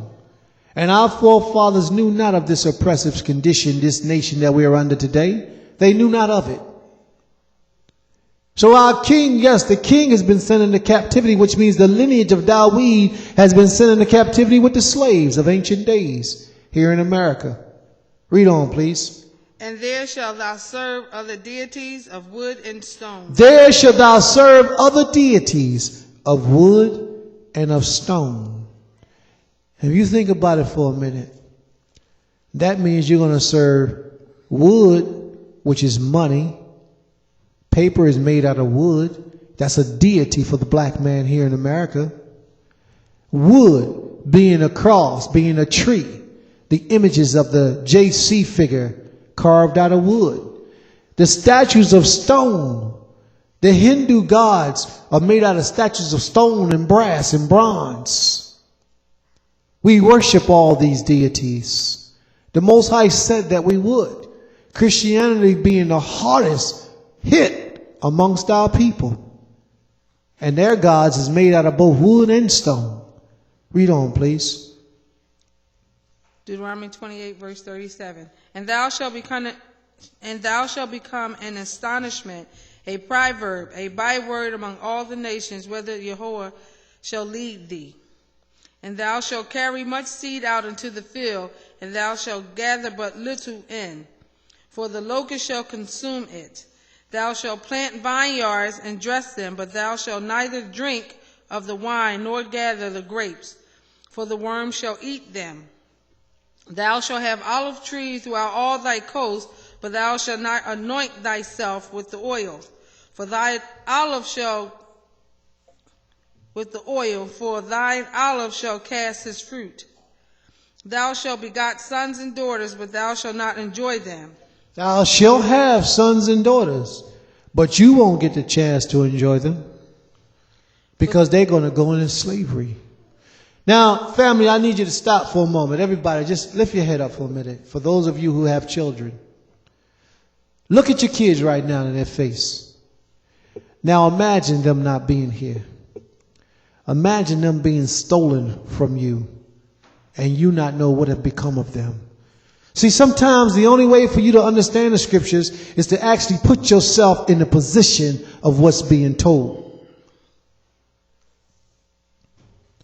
Imagine your children not being present today in your life, and you don't know what happened to them. One day you send them to the store and they never made it back home. And she wasn't but 6 or 7 years old, 8, 9, or 10 years old, and you never got to see them again. This is what the Creator's talking about. Read on, please. For they shall go into captivity. All thy trees and fruit of thy land shall the locusts consume. The strangers that is within thee shall get up above thee very high, and thou shalt come down very low. The stranger that is in the midst of thee shall get thee up very high. See, the stranger, the oppressor, and I'm going to tie into you how the oppressor became the stranger. The oppressor shall get up above you, and you should be taken very low beneath. Back in the time of the Maccabees, there was a man called John Hyrcanus. John Hyrcanus was out of the Levitical priesthood of Judas Maccabees. I'm not sure how many grandsons or sons he was from that lineage, but he was out of that lineage. He was one of their sons. He allowed a group of people, because the group of people was being persecuted by the Roman government. He allowed a group of those people who were European people, or actually Esau's people, who was called Idumeans, to inhabit with us in our land. They, in order for them to come in, they had to par their nails and bald their heads as a sign of servitude to us, the children of Israel. Well, those people today are now the people who are running the banking system, even in America and throughout the world today. Those people are the people that we go to today to borrow money when we want to do anything, even if we want to buy a car. We got to go to them to borrow money to buy their cars. You follow what I'm saying? Because that prophecy has been fulfilled right there, where it says that the people who are amongst you shall get very high above you, and you should become very low. Read it again, please. Deuteronomy 28, verse 43. And the stranger that is within thee shall get above thee very high, and thou shalt come down very low. Keep reading. Watch this. 44. He shall lend to thee. He shall do what? Lend to thee. Now who shall lend to you? Who's lending to us today? Anytime we want to borrow some money, who do we go to borrow the money? And you better have a decent credit score or else they don't want to give it to you. Because that's their financial system. We borrow our monies from our gods, our oppressors. That's who we go to for everything that we need. Read on, please. And he shall lend to thee, and thou shalt not lend to him. Who's in charge of the commodity market today? Who's in charge of that market worldwide today? If it's not the Edomians, then who is it? Because they are. See, that's what I mean about this book of prophecy, man. This book of prophecy can't be touched. It can't be touched. If you took out all the history, the prophecies alone will let you know that it is divine. Just talking about the prophecies. It talked about the stranger that was in the midst of you that was low at one time. It would be a miracle. Nobody in those days would ever think that a bald head, no fingernail people will rise above us and become our oppressors. We never imagined that. Just like right now, they can never imagine us rising above them and taking back what is rightfully ours, because they have stolen us. And you know what the Most High says about a thief? When you find someone who has stolen a man and you find a man in his hands and in his possessions, that man is supposed to be put to death. That time is coming. But it's not going to be us who do it. It's going to be the Creator. You watch. You see. Read on, please. Deuteronomy 28, verse 44 in the middle. He shall be the head, and thou shalt be the tail. That man that rose up, that used to walk around with a bald head, no fingernails, he should become the head, and you should become what? The tail. And you know what that means? And I want y'all to watch and pay close attention to this and tell me if this prophecy is true. It means the communities in which you live today, who used to live there before you did? See, the head go first, and then the tail comes wiggling along afterwards. You follow me? Well, look at the communities that we live in today. Who used to live in your house prior to you living in, unless you had your house built? European people.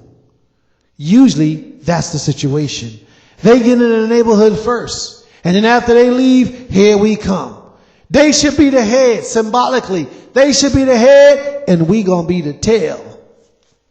Read on, please. You know, when a dog got his head, when the dog sits still and the dog sitting attention, his head is up in the air. His tail is on the ground with what? His butt. No other part of the dog except the bottom of his feet is on the ground. But his butt and his tail. That means that we, who are the tail, because we wouldn't obey the voice of the Most High, we will receive the worst of what it is to be dealt out to all civilizations. We will be receiving the worst of it. Read on, please. Deuteronomy 28, verse 45. Moreover, all these curses shall come upon thee, and shall pursue thee, and overtake thee, till thou be destroyed, because thou hearkenest not unto the voice of Jehovah thy Elohim. Why? Why? Because thou hearkenest not unto the voice of Jehovah thy Elohim. These curses was to destroy us, mentally destroy us, not just so necessarily physically, although they did have a physical effect on us, but mentally they were to destroy us. Why do you think in so many different houses of worship we have so much controversy, even in that one house? Now step outside of that one house, the other houses of controversy cannot come together with another house of controversy, with another Israelite community. Why do you think it's that way? Because we have been destroyed in our minds. Synagogues can get together, the Jewish people, they can get together, the Christians can get together, have Christian feasts, Christian festivals, have all types of events.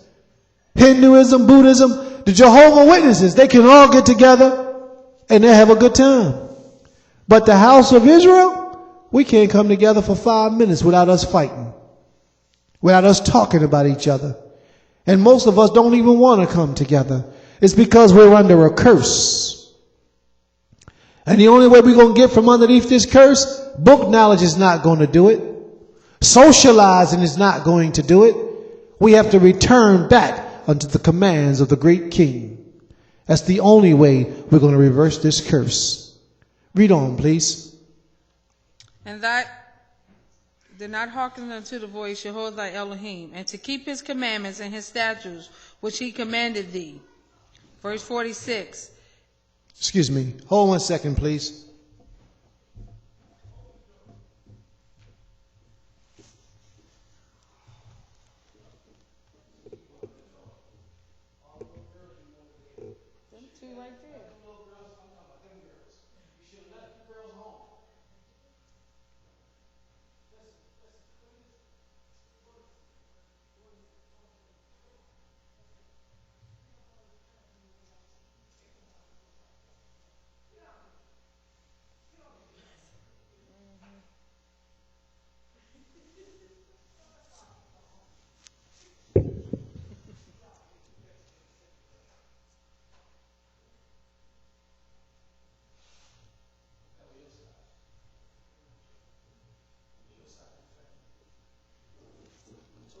See, that's what I'm talking about. Them bad kids. Creator told us that the kids would be cursed. Didn't the Father say the kids would be cursed? Sure enough, he did. Come on now. What's taking them so long, please? Deuteronomy 28, verse 46. And they shall be upon thee for a sign and for wonders, and upon thy seed forever. They shall be what? Upon thy seed. That madness in the mind will be upon thy seed, upon these children. So no matter how hard you try to do a good job at raising your children, they are destined to be retarded. They're destined to be mentally challenged. They got a problem, a severe illness, and it just don't make sense. You say, I send them to the best of schools. I give them the best clothes to wear. I feed them with the best of foods. And yet they turn against me. Excuse me. Y'all too? Come up here. Come on, split it up. Split. And I'm not going to repeat myself.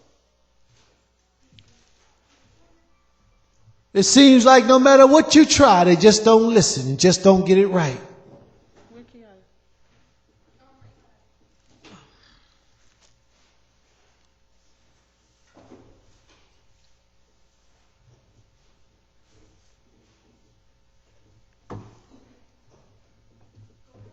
Excuse me.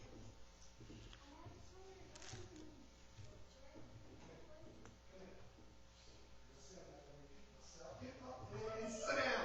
Don't worry about it. Get over here. Y'all think you're playing? Sit down. It makes me have to get outside myself again. Wrap your hairs up and get appropriate.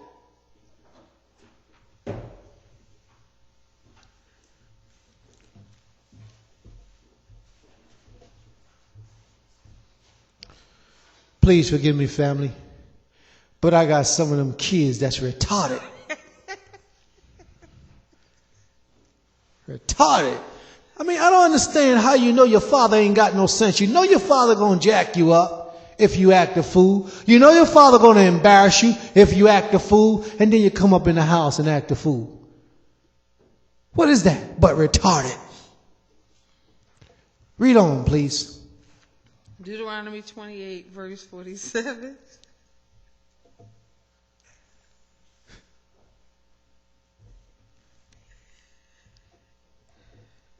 Because, sorry, God. Because thou servest not Jehovah thy Elohim with joyness and with gladness of heart, for the abundance of all things. Yeah, you cry, you laugh now, but you're going to cry later. Because when I get you home, I got something for you. You serve the Creator because you're going to suffer because you don't serve the Most High with joyness of heart. Through all this suffering, through all this pain,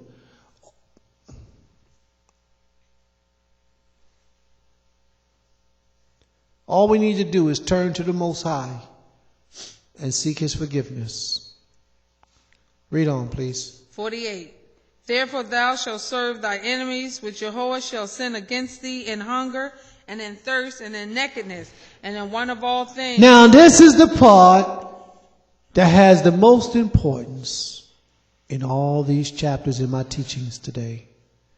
Read that again, please, and pay close attention, family. Therefore thou shalt serve thy enemy, which Jehovah shall send against thee in hunger, and thirst, and nakedness, and in want of all things. In hunger, we're going to eat their food because they give it to us because we ain't got nothing else to eat. What will a hungry man eat? A hungry man will eat almost anything. Right now, raise your hand if you know that the food you eat is not any good. Raise your hand. And why are you eating it? Because you're hungry. You don't know you're hungry, but you're really hungry. Let me explain this to you. The foods today that they serve us are genetically modified foods. 1 second, please.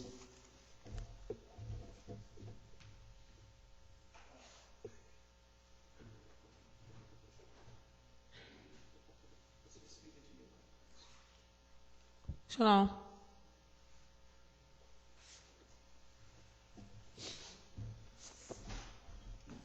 The foods that they serve us today are genetically modified foods, which means that the nutritional value of the foods are no good. It will take 4 apples to equal the nutritional value of 1 apple from 1940 today. So that means if you can get an apple from 1940, it will take 1 apple of 1940, but you need 3 apples of today's apple to equal the same nutritional value. So that means that the food that you're partaking inside your body is going inside your system, but your body is starving for nutrients. Although your stomach feels full, but your body is still starving for the proper nutrients because it can't find it. Thereby, you're killing yourself. In starvation. Now, what was the next one? And thirst. In thirst. The water we drinking is no good. Everybody know that? Do everybody know that the water we drink today have so many pollutants in it? So many different toxics. I mean, you can get the most spring water of the spring waters and it's still filth. You follow me? And if you drink public school kill punch like a lot of us drink here because of the Schuylkill River, your body will let you know within a matter of days how polluted the water is. Read on, please. And nakedness, and in want of all things. And in nakedness, that's why we always desire the most fashionable things, to hide and to conceal our nakedness. And nakedness can also mean a state of the mind, which means your mind is wide open for anything that they have to bring to you. And you know that we fall for almost anything. And in what, Emma? And in one of all things. In one of all things, which means that everything we desire to have, to obtain, we have to go to our oppressors to receive. Because that's really our God, the oppressors. Everything we desire, want, and need, we go to our oppressors. At their hands do we eat. We got our lights because they allow us to have our lights. We have water in our houses because they allow us to have water. We have gas because they allow it. We have a job because they allow it. Don't pay your taxes and they'll take your house. Because they're really our gods. The Most High said that they will be our gods. And we seek them for our every need and desire. Read on, please. Deuteronomy 28, verse 48. Near the end. And he shall put a yoke of iron upon thy neck until he have destroyed thee. And he shall put a yoke of iron upon our neck until he have destroyed us. Now, do anybody really understand what a yoke of iron does to a cattle or cow? A yoke of iron is used to break them in, to humble them. To make him civilized, as they say, so that they can have good use or make good use out of that cattle. That's what they did to us. They put a yoke of iron upon our necks. If you go to our website, www.templekefarim.com or .org, go to either of those two websites and you'll see a real yoke of iron. Now, I'm not talking about the yoke of iron that has the chains like this. I'm talking about a yoke of iron that sits around your neck, and for the next 2 or 3 feet, it has big long things sticking out of it so that you can't move in too many different directions. It is placed there to break the will of a man. When they break your will, they cause you to go insane. They destroy you in your mind. And that's what the Father is speaking of here in this parable, where he said that they will place yokes of iron upon your necks to destroy your mind. Read on, please. Deuteronomy 28, verse 49. And Jehovah shall bring a nation against thee from far and from the ends of the earth, as swift as the eagle flieth, a nation whose tongues thou shalt not understand. Our forefathers knew nothing about English. And I don't care what language of English you're using. Our forefathers had just learned about Greek and Latin because of the oppressors that had attacked us and conquered us. We had just learned those languages, our forefathers. We knew nothing about the language of the English-speaking people that came about 400 years later. You follow what I'm saying to you? We didn't know who those people were, but yet those people came. Those people took over us. Read on, please. Verse 50. A nation of fierce countenance, which thou shalt regard the person of, which shall not regard the person of old, nor show favor to the young. And he shall eat the fruit of thy cattle. Y'all not going to the party. Just forget it. It's done. Read on, please. And he shall eat the fruit of thy cattle and the fruit of thy land until thou be destroyed. He shall eat the fruit of thy cattle and the fruit of thy land until thou be what? Destroyed. Destroyed. And the thing is that he did it right before your face. And you was destroyed because there was nothing you could do about it. Can you imagine? And just set your mind and establish your mind, family. To be in your home one day, sitting down at your dinner table with your children and your wife or your nasheen, and somebody come in your door, pick your wife up and smack all around, take your child and wring your child's neck and break your child's head, and you sitting there watching, but there's nothing you can do. They take another couple of your children and take them hostage and take them away with them. And all along they're looking at you asking you what you gonna do. Can you imagine the intensity that will build up inside of you, the anger and the rage, but yet the disappointment because there's nothing you can do to protect those who trusted in you for their salvation and their protection? Your own seed and your Isha or your Nashim? There's nothing you can do to protect them. Can you imagine how you will feel? If you're a real man, then you understand what I'm saying. And if you're a real woman, then you understand what I'm saying. That fierce, that anger is intensified. But the Most High says that all that would happen because of the curse.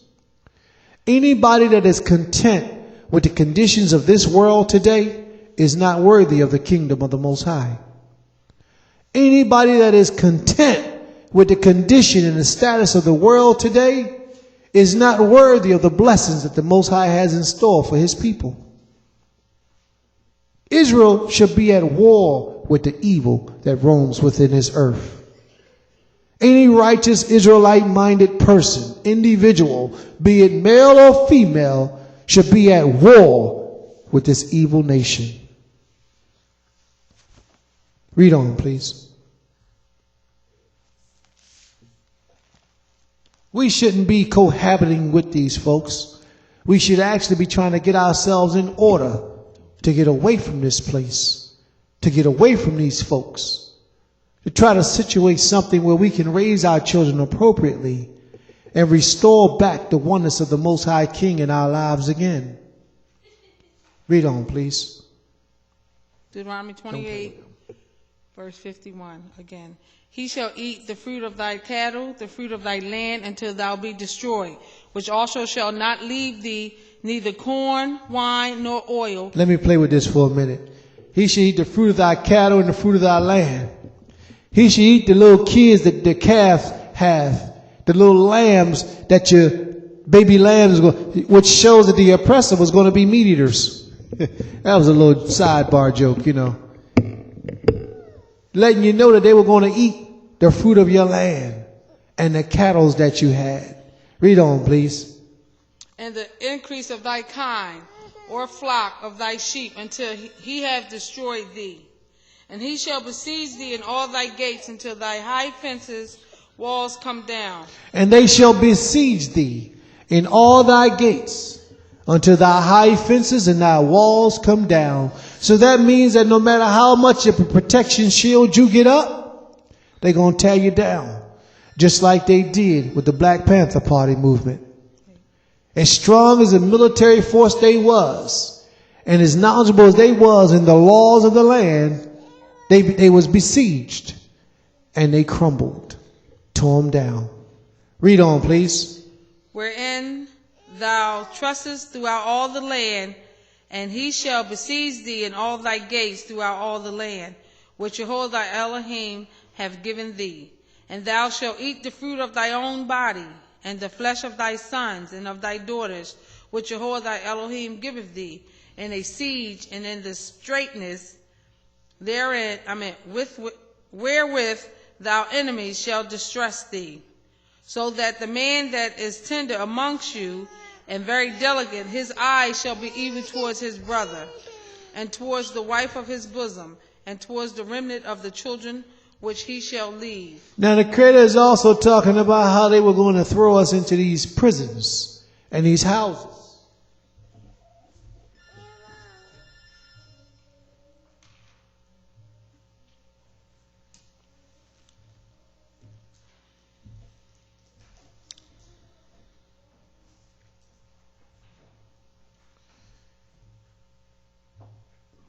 For besiege also means to take into bondage. Because when they take you into bondage, they throw you into jailhouses and you come out being like what? Most of our brothers and sisters that did any serious time in the prison houses come out doing what? Exactly what the prophecy is talking about. Read on and let us know what it says. That the eyes of the children, that the man will be evil toward his brother, and the eyes of the woman will be evil toward her family as well. Read on, please. To eat them means to consume them mentally, physically as well. Read on, please. Verse 55. So that he will not give any of them of the flesh of his children, whom he shall eat. Whom he shall eat. Because he have nothing left in him in the siege, and in the straitness wherewith thine enemies shall distress thee in all thy gates. The tender and delicate woman amongst you, which would not adventure to set her sole of her feet upon the grounds of delicacy and tenderness. Her eyes shall be evil towards her husband of her bosom, and towards her son, and towards her daughter, and towards the young one that cometh from between her feet, and towards her children which she bare. For she shall eat them for one of all things secretly in the siege, and straitness wherewith thy enemy shall distress thee in thy gate. And if thou wilt not observe to do all the words of this law that are written in this book, that thou mayest fear the glorious and fearful name of Jehovah thy Elohim, then Jehovah will make these plagues wonderful, and the plagues of thy seed even greater plagues, of a long continuance and sore sickness, and of a long continuousness. Moreover, he will bring upon thee all the diseases of Egypt, which thou was afraid of, and they shall cleave unto thee. Can we be heard in the room, family? Is there sound in the room? Give me a 7 if we can be heard, please. Give me a 7 if we can be heard.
Shalom, family. Can you hear us in the room?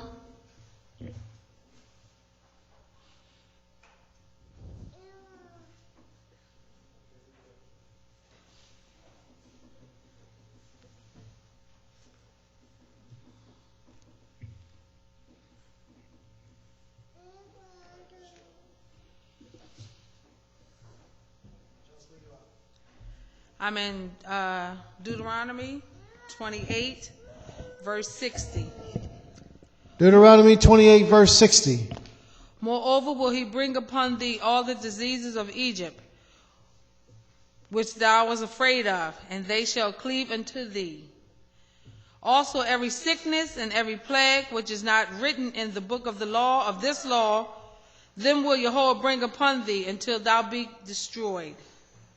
Ye shall be left few in numbers, whereas ye were as the stars of the heaven for multitude, because thou wouldest not obey the voice of Jehovah thy Elohim. And it shall come to pass that as Jehovah rejoice over you to do you good and to multiply you, so should Jehovah rejoice over you to destroy you and to bring you to naught. And ye shall be plucked from off the land, whither thou goest to possess it. And ye shall be plucked from off the land, where thou goest to possess it. Read on, please. Verse 64, and Jehovah shall scatter thee amongst all the people. He should do what? Scatter thee amongst all the people. The Most High will scatter us amongst all nations of the earth. Read on, please. From the one end of the earth even unto the other.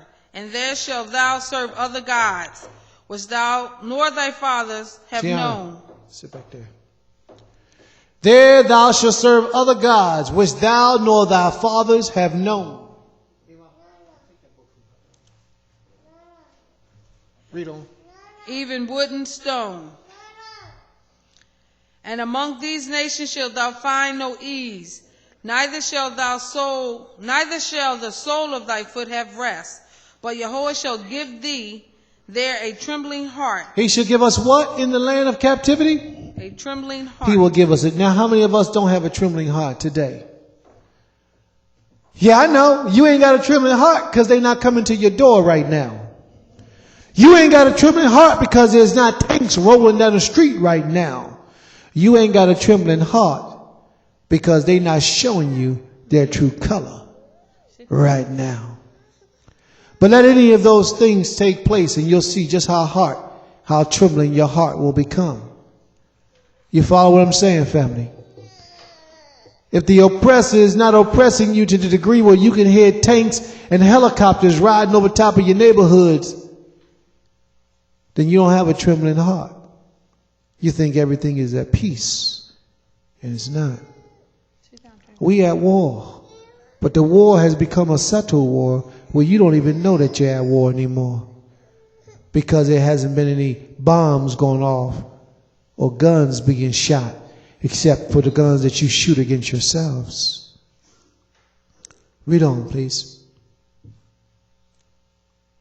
And failing of eyes and sorrow of mind, and thy life shall hang in doubt. And falling of eyes. Failing of eyes meaning that you can't see how to make things take place in your life. Many of us are faced with a position today in life. We don't know what tomorrow holds for us. And we don't know which direction to turn to make life any better for ourselves. If they laid you off from your job, how would you go out there and produce money and income for your family without turning to thievery? Because you can't see. You follow me? You can't see how you will feed your kids if the stores was to shut down. You can't see.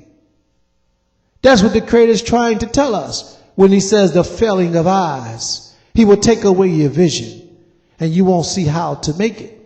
What comes after the failing of the eyes? The sorrow of mind. Sorrow of mind. Now, how many times you heard a sister say, "That's sorry, nigga"? What you think she talking about? He's sorry in his behavior. And your behavior is a direct reflection of the mind state that you're in. Read on, please. Deuteronomy 28, verse 66. And thy life shall hang in doubt before thee. And thy life shall hang in doubt before thee. Now that's the reality that we're in today, family. Many of us, we don't know what our lives will become. We really don't know where our next meal is going to come from had we not had these little jobs that we have today. This little glitch of security that we think is our security. Our lives really hang in doubt.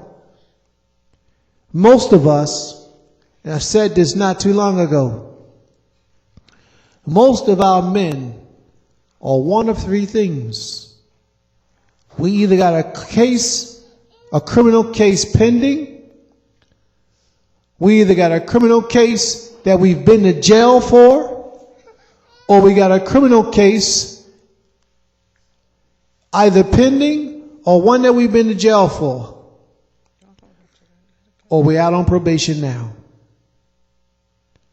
One of those three things is usually the black man's situation, because our lives hang in doubt and we know not what tomorrow will bring for us. Read on, please.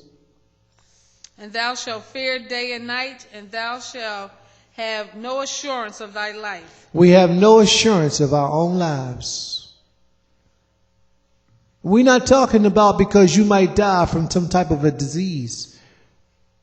We're talking about how many of us know that we'll be here tomorrow because we're providing our own food for ourselves, our own housing. We're maintaining a lifestyle that is divine from the Creator. Read on, please.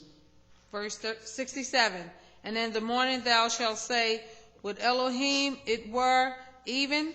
And at evening thou shalt say, Would Elohim it were morning? For the fear of thy heart, wherewith thou shalt fear,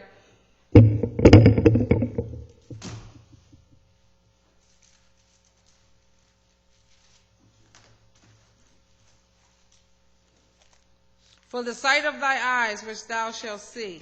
For the fear of thy eyes which thou shalt see, we shall be afraid. Many of us are even afraid to go out of our houses at night for fear of what we know lurks in the dark. And right now, a lot of you children or a lot of you adults that don't really understand what I'm saying to you, what I'm trying to say to you is that a lot of parents, a lot of people are afraid to leave out of their houses at a certain time at night. How many of you have ever had to wait on a bus stop, on a corner on a bus stop late at night for a bus? If you notice, because I used to have to do that. I used to have to wait at the corner on bus stops at night for a bus. And when you do, you're constantly looking at everybody that walks by, every vehicle that drives by, because you don't know who's going to do what. You hear often on the news how somebody drove past somebody on the bus stop and shot them up. You hear a lot of things. So you don't know when it's your turn. And you're afraid. Subconsciously, you're afraid. Most of us know not what it's like to be walking out on the streets 1 and 2 o'clock in the morning with no fear for our own safety. Most of us know not what that's like. Read on, please. Verse 68. Deuteronomy 28, verse 68. And Jehovah shall bring thee into Egypt again with ships, and by way whereof I spake unto thee, thou shalt see it no more again. And Jehovah shall bring thee into the land of captivity, the land of fortress again, in the gullies of ships. And by the way that I spoke unto thee before, which means I stay on the mountain and we were free and I got to warn you in your freedom, you won't see that way again. Read on again, please. And Jehovah shall bring thee into Egypt again with ships, by way whereof I spake unto thee. Thou shalt see no more again. And there ye shall be sold unto your enemies for bondsmen and bondswomen. And there ye shall be sold unto your enemies for bondsmen and bondswomen is not the correct way that that's supposed to be said. See, the Most High had to close out this chapter with a bombshell. This word that's being sold here is actually in a Hiphael form, which means you shall cause this to happen to yourself. And that's what the Most High is really saying. You shall sell yourself by not obeying my voice. You shall cause yourself to be sold. How do we cause ourselves to be sold? By not walking in the laws of the Creator. You follow me? By not walking in the ways of the Most High King, we actually caused ourselves to be sold into captivity. And even when we get there, what did the Most High say? Who will be our Savior, our salvation? What did it say? And no man shall buy you. And no man shall, as they say, buy, it means free. No man shall free you. So don't look unto a man for your salvation. All of y'all running after that man on a stick, the man can't save you. Return back unto the Creator, not the creation. Give the Most High your praise. Give the Most High your praise, your glory, your honor, and your respect. Worship the Creator, not the creation. Hallelujah. All right, family. I thank you all for coming out today, for spending so much time with us today. It has truly been a blessing. I thank the Most High for your life and for all the energy and strength that He's placed within you. I thank you all for being with us.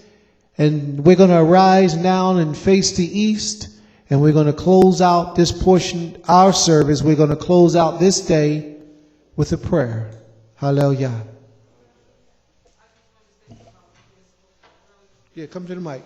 Before we make prayer, the sister would like to say something, so let's give it a chance, please.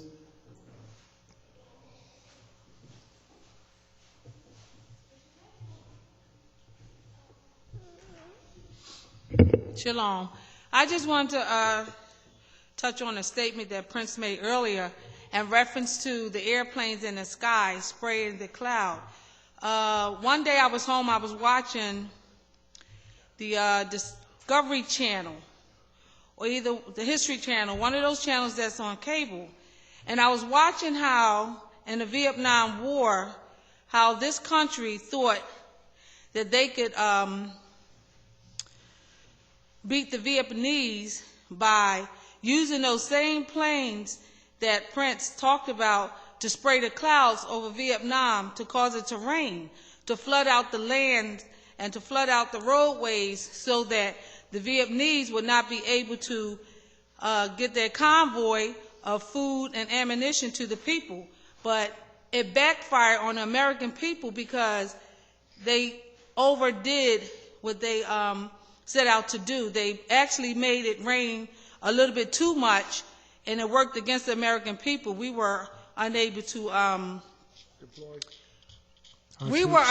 get food and clothing and things like that to our people because of the airplanes that they allowed to go over and spray the clouds to cause it to rain. And when the end of that program, I called to order it because they say that you can order those programs, and it was called Owning the Sky.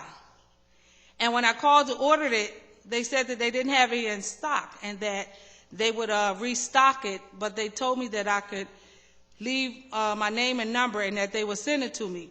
So being suspicious, knowing that it might have been a mistake for them to even show that program, I didn't leave my name or my number, not like they didn't have it anyway. But I didn't leave it, and they were supposed to send a brochure, a booklet, so that we can order any other program that they had on that station, but they never sent it. So when Prince was talking about those airplanes that does spray the clouds, it is a true statement, it is a true fact, because they even showed it on national TV where they have planes to spray to actually control the weather, whether it rains. I mean, they can't stop the sun from shining, but they will spray those clouds and cause it to rain. So I just wanted to let everybody know that that is a true statement because, you know, usually when the adversary does something, they hold it secret, and after what they consider 20 years, they let it be known, and that's exactly what they did with the Vietnam War. They sprayed those clouds to make it rain, thinking that it would benefit them, but it backfired.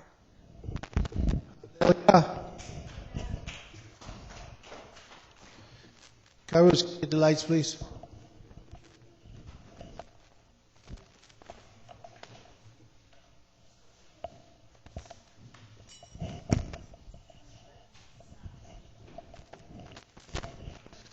Can we all turn and prostrate out toward the east?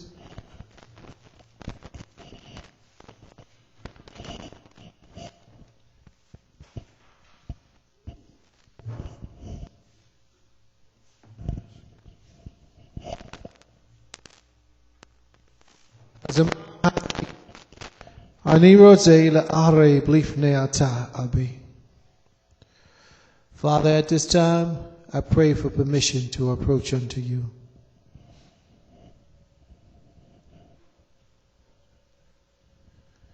Great mighty King, Master of all creation, thank you for blessing us. I pray for permission to approach unto your throne, O great King. And I thank you for hearing our prayers and our requests as we approach. Thank you for saving your people, the house of Yisrael, from the utter dark knowledge of darkness. Thank you, O Most High, for being with us and guiding us in the proper way of life. Thank you for opening up our minds to the degrees in which you have at this time, O great King. We ask that you will continue to open up our minds and bless us. Strengthen us forevermore. Teach us to obey your voice, Father. Teach us to put our trust and our understanding and faith in you and only you.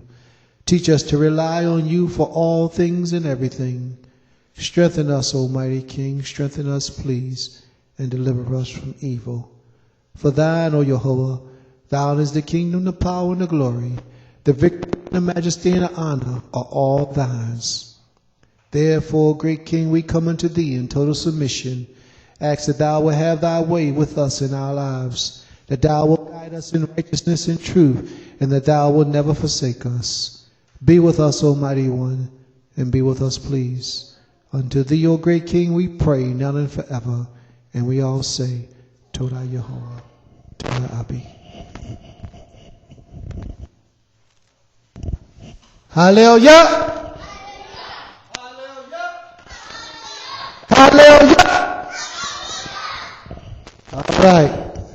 Hallelujah. Thank you, family, for being with us on this day. Thank you for coming out. Thank you for being in a room. And may the Most High shed his peace and blessings of love, mercy, and tenderness and kindness unto you forever. Hallelujah.